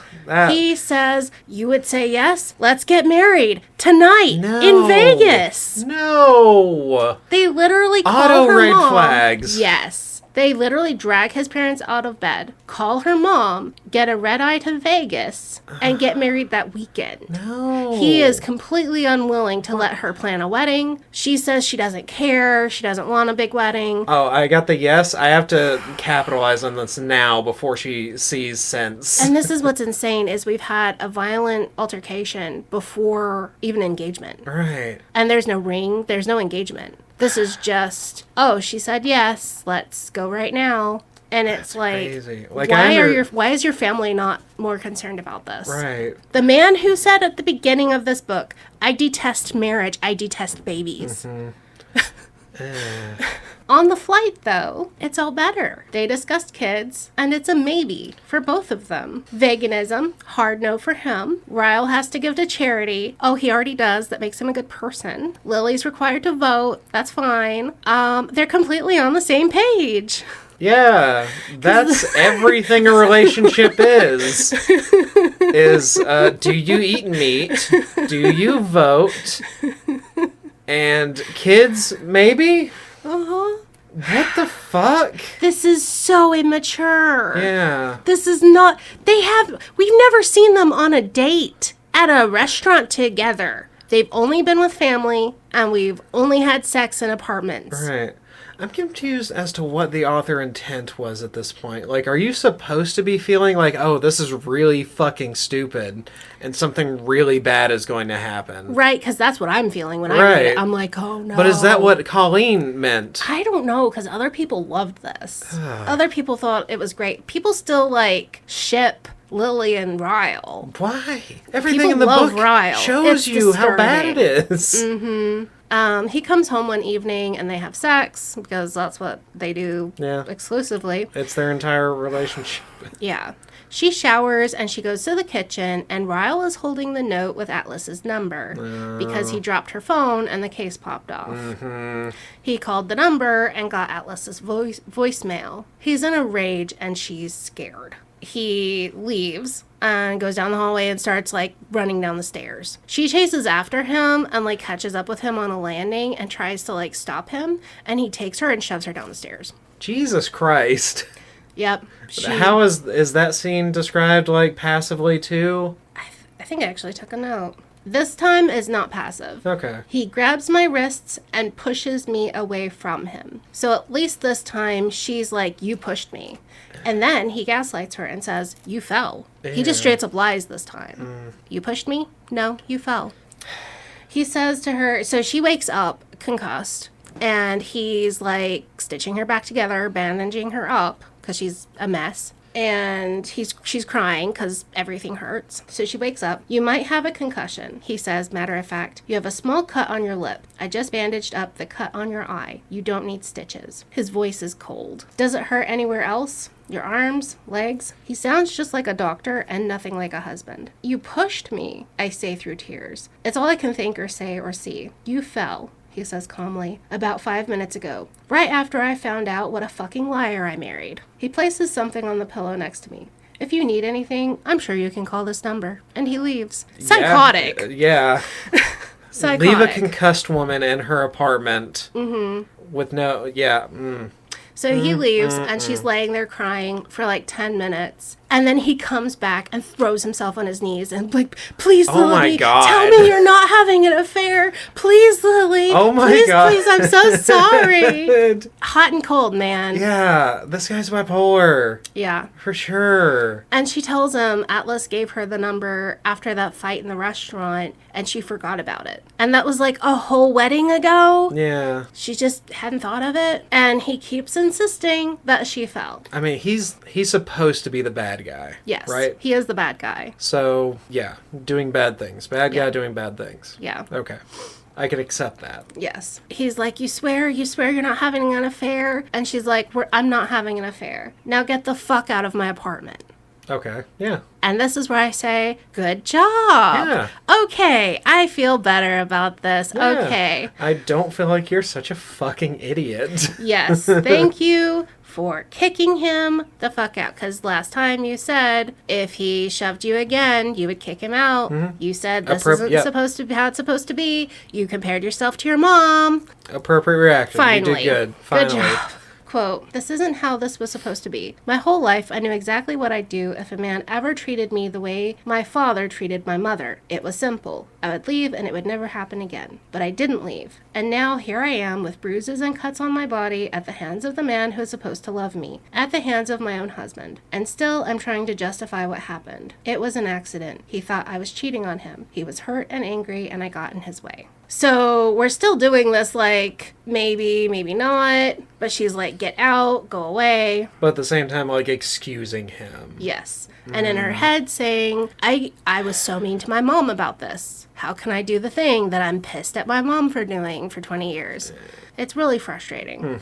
So she kicks him out. She locks the door. She goes to bed. The next day she gets up and gets ready to go to work. And when she opens the door, he's laying on the floor in front of the door. Asleep? Like asleep. Okay. Yeah, asleep on the floor. She ignores him and goes to work. Well, she actually has to go get a new phone because he destroyed her phone. Yeah. He shows that he's a completely manipulative bastard because he goes straight to Alyssa and gives Alyssa a version of the truth that makes it not look as bad as it is. Yep, triangulating. Yes. Yep. When she gets to work, Alyssa's there and Ryle, and Alyssa is like, please hear him out. He'll tell you the truth. And she's like, tell her, or I'll tell her. And what happened was when they were little kids, Ryle was the one holding the gun in the accident, and he's the one who killed Emerson. Oh. And that's why he was so glad that the parents were suffering at the beginning of the story, because he understands what the kid who survived the gunshot has to live with. And this is the reason he gets blackout rages and destroys Lily and beats her up. So we should forgive him. So he hates... Okay, so... Like, he's hating himself for the rest of his life because he accidentally killed his sibling. And that somehow excuses him for the blackout rages that he has when he hits his wife. Mm-hmm. This does not track. No, it like, does even not. their doctored up version of the story, from their perspective, still doesn't track. No. And if this was true, he would not be a doctor. Right. He would not have survived medical school or residency. Yeah. You get pissed off at your job. Mm-hmm. Everyone does. You get pissed off at your siblings. He has never... He keeps his shit cool when he's at medical school. Mm-hmm. When and he's dealing with patients. Mm-hmm. The only time we've seen him fight was with Atlas over Lily. Yeah. And that's the only people he has hit is when it involves another dude and his wife, or when it's just his wife. Yeah. Yeah. Which is why I'm not buying it. No. If he can keep his shit together to become a doctor, this is a choice. Yeah. Being a doctor is more important to him than his wife. Yeah. Yeah. And so Alyssa feels like this is an explanation, and she's shocked by how Lily looks like. Because obviously Ryle did not tell her that he shoved Lily down the stairs. It was like, I pushed Lily and she fell against the wall or something. We never get that side of the conversation. Right. But he swears that he's never going to do it again. And she's like, okay, I'll take you back, but if you get into a rage, you have to promise to walk away. And she thinks if they both agree to just walk away, that'll fix it. Nobody else has ever tried that before. But he's not a bad person. He's just a person who does bad things. That weird double standard, this has been bothering me the entire time. He's not a bad person, he just does bad things. But also, when he does something good, that makes him a good person. And she still says her dad is a bad person. Right. She still believes her dad's a bad person for abusing and hurting her mom.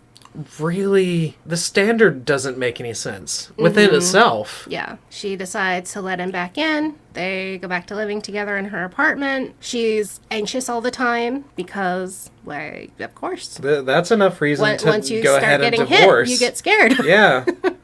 You're living uncomfortably for the rest of your life with your husband who may or may not hit you. Yeah. That's enough reason to leave. Yeah. A month passes since the stairs. They got into a fight because Ryle wanted to accept a position in Minnesota, and he'd never intended to stay in Boston, the place where she owns a business her mom lives. About it. On the trip to Vegas, and she's really angry and says, this is something you should have said on our way to Vegas. Yeah. My whole life is in Boston. My mom, my business. And he's trying to tell her, well, we can fly back. It's only a 4-hour flight. She's like, no. And he knocks over a vase of flowers, and they both look at it, and he's like, you know what? I'm going to walk away. And he leaves for an hour, and he doesn't hit her. So she's like, okay, it's fine. That still doesn't excuse him acting like a child and throwing a tantrum. It also doesn't excuse the lack of communication. Right. We have never seen them have a normal conversation. Mm-hmm. And him just, like, taking a wild hair to, like, oh, I want to go to fucking, where was it? Minnesota. Yeah, Minnesota. He wants this neurosurgery thing to become a doctor at the Mayo Clinic or whatever. Yeah. And she's like, no, I'm not going. And he's like, well, if I have to decide between my career and you, I will choose you. And it's like, that's fucking manipulative too, dude. That's gross. I guess I love you more than my job. When at the beginning, he made very clear how he was extremely ambitious and his career was the most important thing to him. So she decides staying was right because he didn't hit her that time. Oh, sweetie, no. I know. Alyssa texts her and invites her over to the 7th floor of the building where Alyssa lives. And she's confused because that's not Alyssa's floor. And then she gets there and Ryle's there instead. And it's the apartment he bought for them without asking her opinion or telling her. Like, he just moves them into the same building as Alyssa, buys an apartment, and is like, hey, here's your house now. And at first she's like, you didn't even, like, talk to me or tell me. Yeah, because if he had involved her, she might have said no, like moving to Minnesota. Yeah. basically. But she decides, oh, it's fine because it's beautiful and big and expensive and I'll get to see Alyssa all the time. She just, like, placates herself and gaslights herself. Yeah, she's gaslighting herself. Crazy how that works. Alyssa goes into labor because she's pregnant, and she has a girl. Oh, this has only been over, like, the past 9 months? Like, all this hitting and stuff? Yeah. Oh, wow. They have not been together. They've been married for like 3 months at this point. Oh, crazy. They have not been together long at all. Yeah, this is not an okay relationship. This is a bad relationship. Yeah. Ugh. Oh, she decides to name her daughter Riley, because it's Ryle plus an E. Ew. Because this universe doesn't have baby name books with, names like Willow or Daisy. I just don't like people naming their kids after other people. I feel like that's fucked I especially don't like it after Ryle when we know he's a piece of shit. Yeah. And Alyssa knows he's a piece of shit. Yeah. Shoving his wife. And killing his brother. Ryle says they should have a baby because she's changed him and he's a changed man or something. Gotta get her trapped somehow. Probably. Yeah. He heads home and Lily stays at the hospital a little longer because she wants to cuddle the baby and talk to Alyssa. She gets home and it's dark, and when she goes to turn on the light, Ryle is standing in the kitchen and she's immediately like, oh my God, what happened? Like, she is on edge because he's standing in the dark in the kitchen. He wants to know where the Boston magnet came from. And she's like, oh, I can't remember, because she doesn't want to say it's from Atlas. Right, because he'll have a fit and hit her, maybe. Yeah. He kisses her, he picks her up and puts her on the counter, and he puts his finger inside of her and is starting to, like, finger fuck her and kiss her. And he grabs her hair and says, where did the magnet come from, Lily? Which is, like, really upsetting. Yeah, like you're thinking... Like, you're sitting there thinking about how mad you're going to be about a thing while doing something very intimate. Yeah. Like, you're changing sex into an interrogation. Yeah. Like, this is really disturbing. He grabs her hair and, like, pulls her head back really hard, and she's like, that hurts. So he lets go and steps back, and he tells her to take off her shirt and read from this newspaper. And he points out a paragraph, and she picks it up to read it. And in it, Atlas's restaurant got named Best in Boston or whatever. And they asked him where he came up with the name for Bibbs. And he says, Bibbs is short for Better in Boston, in honor of a girl. Ryle looked at the magnet that said Better in Boston. And he looked at this article, and he decides that Lily and Atlas must be having an affair or something. Like, is the Better in Boston magnet that he gave her, is that just not just like a thing already in Boston? Right. Like, was he planning this slogan before? Well, here's the thing. This feels like a leap in logic. Yeah. Until she walks into her room and sees all of her journals scattered everywhere and all of her mementos. So he's looking. He was looking for something. Yeah. And he found the journals where she had sex with Atlas when she was 16 that he already knew about. And he's pissed off because she has this tattoo on her shoulder. That's the heart that's not closed. That was from Atlas. There's this magnet on the fridge that Atlas gave her. There's these journals that talk about her experience with Atlas as a kid, and he feels like Atlas is invading his house and stealing his woman. Oh my God. He walks up behind her and he bites her in the collarbone, and she screams and starts bleeding. Oh my God. Is he like trying to bite the tattoo off? That's where he bites, is her tattoo. Yeah. He then picks her up and throws her on the bed and like starts to try to rape her. Ew. She screams and fights him off. And she's, like, really screaming. Like, she's trying to get him off of her. Okay. He tries to muffle her screams with his mouth, and she bites his tongue. So he headbutts her and knocks her out. Bad. Real bad. And Real bad. just like the other time, we go back to the passive voice. Oh, no. The sentence is, his forehead comes crashing down against mine. The sentence should say, he headbutted me. With that one, I feel like it had a little more impact with the first one being in the passive voice. I think Colleen might just not understand what she's doing when she does it. It could be completely unintentional, and an editor didn't catch it. Yeah. It's still infuriating. Yeah, I agree. Like, it, yeah. Because the first time she did it, that, I definitely understand that one having an impact. I feel like Colleen's just kind of dumb and doesn't understand what she's doing when she is dealing with these loaded situations and using non-specific language. Upon waking up, because she's knocked out again, he's like, oh, I'm sorry, and like trying to like apologize.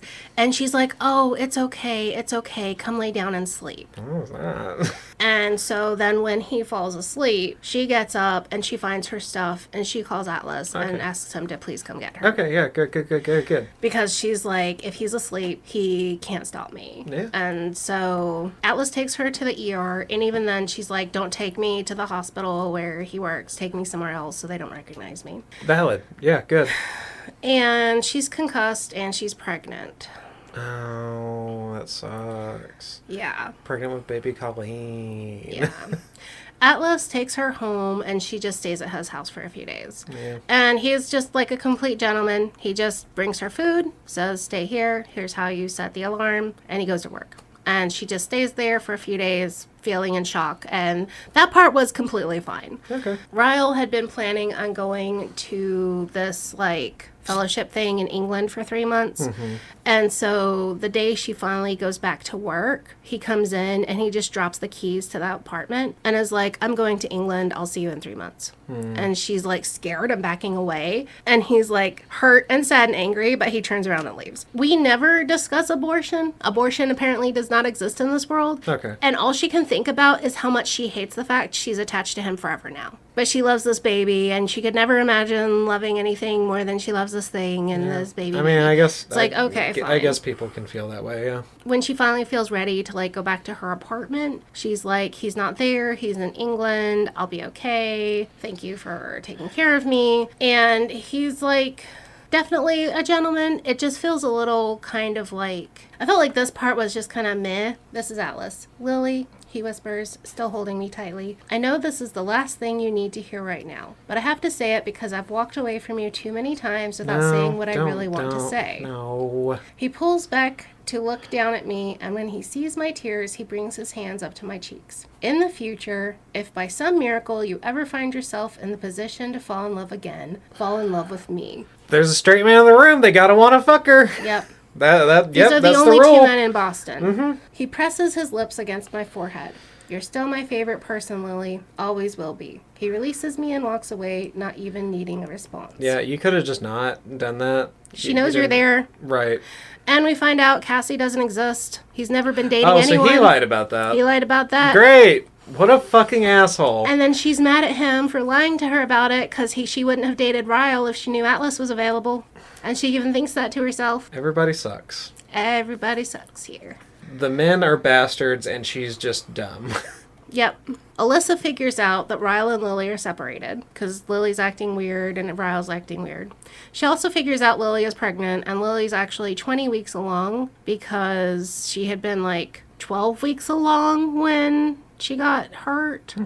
And now a couple of months have gone by and Alyssa drags the truth out of her. And she's very obviously pregnant. Ryle comes back and he finds out that she's pregnant too. And he stays away because he's like, she'll take me back since she's pregnant. I just have to wait long enough. Oh, that's gross. I hate that. Yeah, he's not actually remorseful. He just is waiting for her to get over it. Yeah. Basically. She tells her mom. Her mom is like excited about the baby and also really supportive about leaving Ryle. Because she's like, I never wanted you to live in the situation I was in. I would never want my baby girl to get hurt. Does she finally have empathy for her mom, I guess? Not really, because this is the only time we see a positive thing between her and her mom. And she's like, because she's assuming her mom is going to tell her, go back to your husband. Because her mom never left. But instead, her mom is like, don't stay with him. Walk away. You can do this. You can have a baby and not be with him. Yeah. It'll work out. It's fine. Yeah. And so it feels like, yeah, the mom was fairly reasonable along these different times. Yeah, I feel like the mom should have got more recognition about that. I did too. So she feels like, okay, mom is good and a safe person, and she's supporting me. Her mom admits that she knew Lily didn't freeze over the eulogy, that Lily actually meant it. And so this is the first time the mom's actually admitting that the daughter didn't like her dad, and they're kind of having like this connected moment. She's like, actually, back at that funeral, that joke was a good joke. Yeah. So I guess that's kind of the arc in their relationship, as they understand each other now. I guess. Ryle will come and, like, help build stuff and fix stuff up and feed her, and then he leaves. He's living at Alyssa and Whoever's. Marshall's Yeah. apartment now. Yeah. And funny how he's not having these blackout rages and hitting Alyssa. It's crazy. They're crazy. She goes into labor and she has the baby. It's a baby girl. Baby Colleen. They name the baby Emerson Dory Kincaid. God damn it, that's stupid. That was goddamn stupid. It is That was goddamn stupid. Fuck that name. Yep. And she tells Ryle she wants a divorce because she had been unwilling to make the decision while she was pregnant because you can't trust pregnant women's feelings. No, that's dumb. You did it dumb. You should... No, that's stupid. You should have gotten the divorce before you had the kid. Well, and not trusting a pregnant woman to know being unsafe is a bad thing is really gross. Yeah. And, like, Alyssa is even more direct about all of this stuff. She's like, you should not be with him. He's hurting you. He really hurt you. And she says, as his sister, I wish more than anything that you could find a way to forgive him. But as your best friend, I have to tell you that if you take him back, I will never speak to you again. And I think this is what she had wanted to tell her back when Ryle interrupted them. That's solid. That's a good friend thing to do. Yeah, I've been in that situation where I had to tell someone, I will help save you from one of my siblings. Because when somebody is that messed up, you don't want anyone to get hurt by them. Yeah. She has the baby. She wants a divorce. He begs for a chance. And this is just... No, don't tell me she does. No, she Okay. doesn't. Okay, good. But Good. this is where we find out who Ryle really is as a person. Okay. She points at Emerson and says, what if she came to you and said, Daddy, my husband pushed me down the stairs. He said it was an accident. What should I do? His shoulders begin to shake, and for the first time since the dad met him, he has tears. Real tears that rush down his cheeks as he holds his daughter tightly against him. I'm crying, but I keep going, for her sake. What if she came to you and said, my husband tried to rape me, Daddy. He held me down while I begged him to stop, but he swears he'll never do it again. What should I do, Daddy? He's kissing her forehead over and over, tears spilling down his face. What would you say to her, Ryle? Tell me. I need to know what you would say to our daughter if the man she loves with all her heart ever hurts her. A sob breaks from his chest. He leans toward me and wraps an arm around me. I would beg her to leave him, he says through his tears. Suddenly, having a daughter shows him women are people too. Just like the Seven Brides or Seven Brothers. You can't have empathy until you're actually in the situation. That would be crazy. Ryle didn't ever look at her as a person. He did not ever believe she was a human being. Jesus. Not until he has a daughter and he imagines, and I think it's really an ownership thing. I own my daughter. If some other man came and damaged my daughter, I would tell her to leave him because you're damaging my daughter. Yeah. Jeez. Fucking awful. They divorce, and she briefly thinks if we follow this train of thought that he only gets blackout rage because he had this traumatic childhood, maybe this is a risk to my daughter. And then it's like, oh, he would never hurt her. He loves her. God damn it. So she never goes to the police. No. She never asks for Restraint. visitation, limited visitation or supervised visitation, which is what I would be very concerned about. If we're going to take all of this at face value, he gets blackout rage, he hits things, he doesn't know what's going on around him. Little toddlers will make you pissed off. Yeah. Little children can make you really mad. So we're just going to trust him again.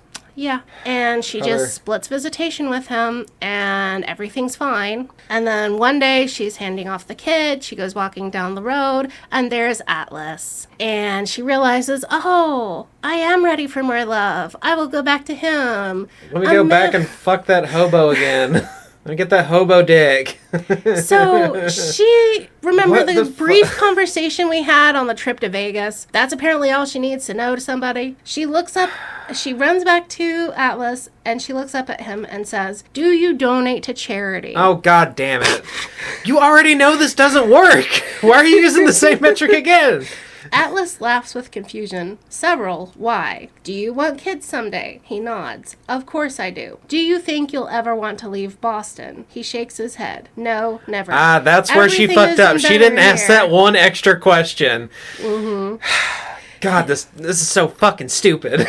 His answers give me the reassurance I need. I smile up at him. Okay, I'm ready. Oh my God. And he's so excited and happy, and he says, you can stop swimming now, Lily. We finally reached the shore. Yeah, you can stop swimming and just fucking drown. And God damn it. we have no actual reason to think Atlas is a good person, except for giving her a place to stay and not abusing her while she was there for a couple of days. Yeah, the bar is so fucking low.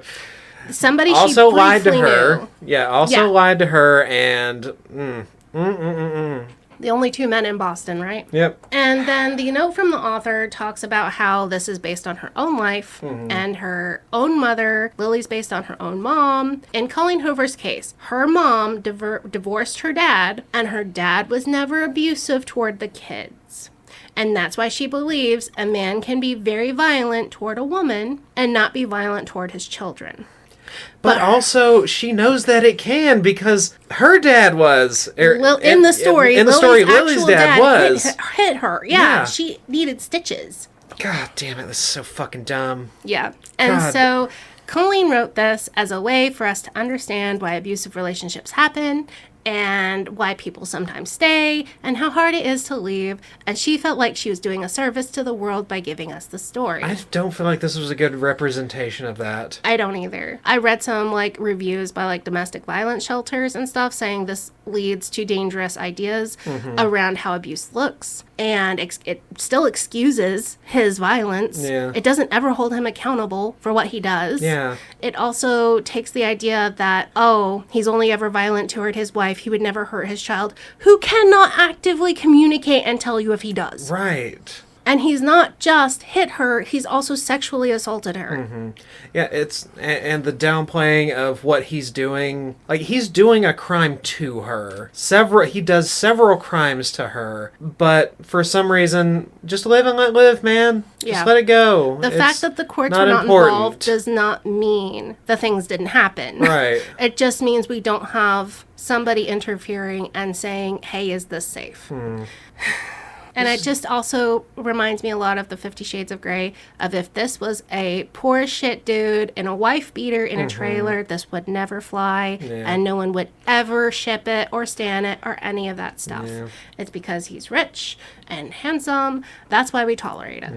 And obsessive. Yeah. I feel like people really like the obsession about it. Like the reason they like characters like that is because they want to be obsessed over they want the obsession, but they don't want all the obsessive tendencies. Right. Yeah, I don't think she did a good job. I think the only part of the book I liked is when Lily says, get the fuck out of my house.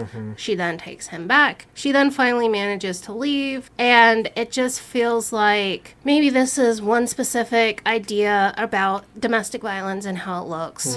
I think it's really dangerous to make this as the story that we're selling to teenage girls about what it looks like. See, I feel like it's just kind of lazy because I feel like she wanted this story to be about abuse and stuff like that, but she's just going off of the shit that's in her head. And when she could go to things like women's shelters and stuff like that, like you had mentioned, and talk to them. Get some expert advice. Yeah, or just get some inspiration and talk to them and understand what their plight is and what the situations are. And the thing is, in the author's note, she talks about how much she loves her dad. And her dad was a fantastic dad. The only problem with her dad was he was an alcoholic who beat her mom. Oh my god. Yeah, that's...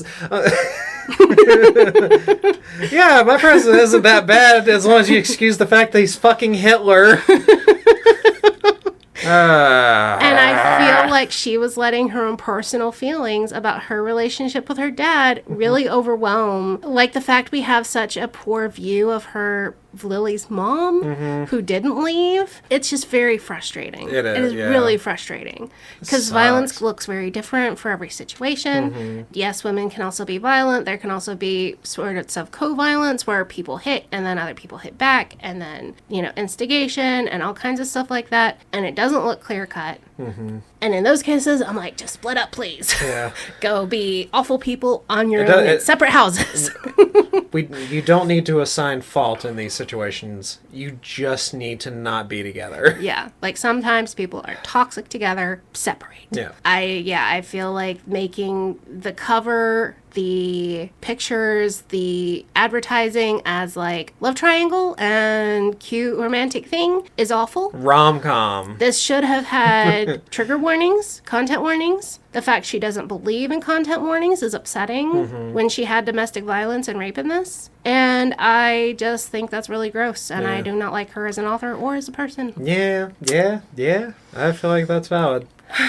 Where do you score this on like a grade? This one feels really close. Like just the overwhelming amount of grossness. Yeah. Feels like and it's close like to wings she of a was butterfly. wanting to do something good. That's what kills me, is her intention was to bring light to this issue and inspire women to leave their abusive husbands. And it was just dumb. And it's just so badly done. Yeah. And I'm like, for the intention, you'll get a C, because yeah, it's good to talk about domestic violence and, you know, how difficult it is to leave and how unsafe it can be to leave. But as far as actual what we have on the page, actual representation, I just give this an F as far as actual what we have. well, It's so bad. wanna average it out and call it a D? Yeah. Yeah. That's probably a D. Let us know what you thought of Colleen Hoover, and if you've read any of her other books. I've heard some of the other ones are really gross too. Yeah, I've heard a lot of them are. Like, she really likes to do the teenage girls and young 20s guys thing in other books. Ugh, gross. I'm just like, why? Why? That's very specific. Yeah, not cool. Not good. You can email us at BiblioWrecks@gmail.com. That's BiblioWrecks @gmail. Follow us on Blue Sky at BiblioWrecks. That podcast. Something. Something. And just let us know what you thought, or if you have any suggestions. And Don't fall in love with men who kick the shit out of furniture. Yeah, don't do that. Maybe also, don't hang out on roofs. Yeah. I feel like that was the real issue here. Also, don't work on your comedy sketches at a funeral, man. Even if you didn't like who died. Like, you're not gonna get, like, the right feedback. You're not gonna get, like, a good reaction. You're not gonna feel good about it. They're not gonna feel good about it. Not the place to work on your sketch comedy. And hey, maybe have more personality than good cook and garden. And fucking the homeless. And angry. All right. Bye. Bye.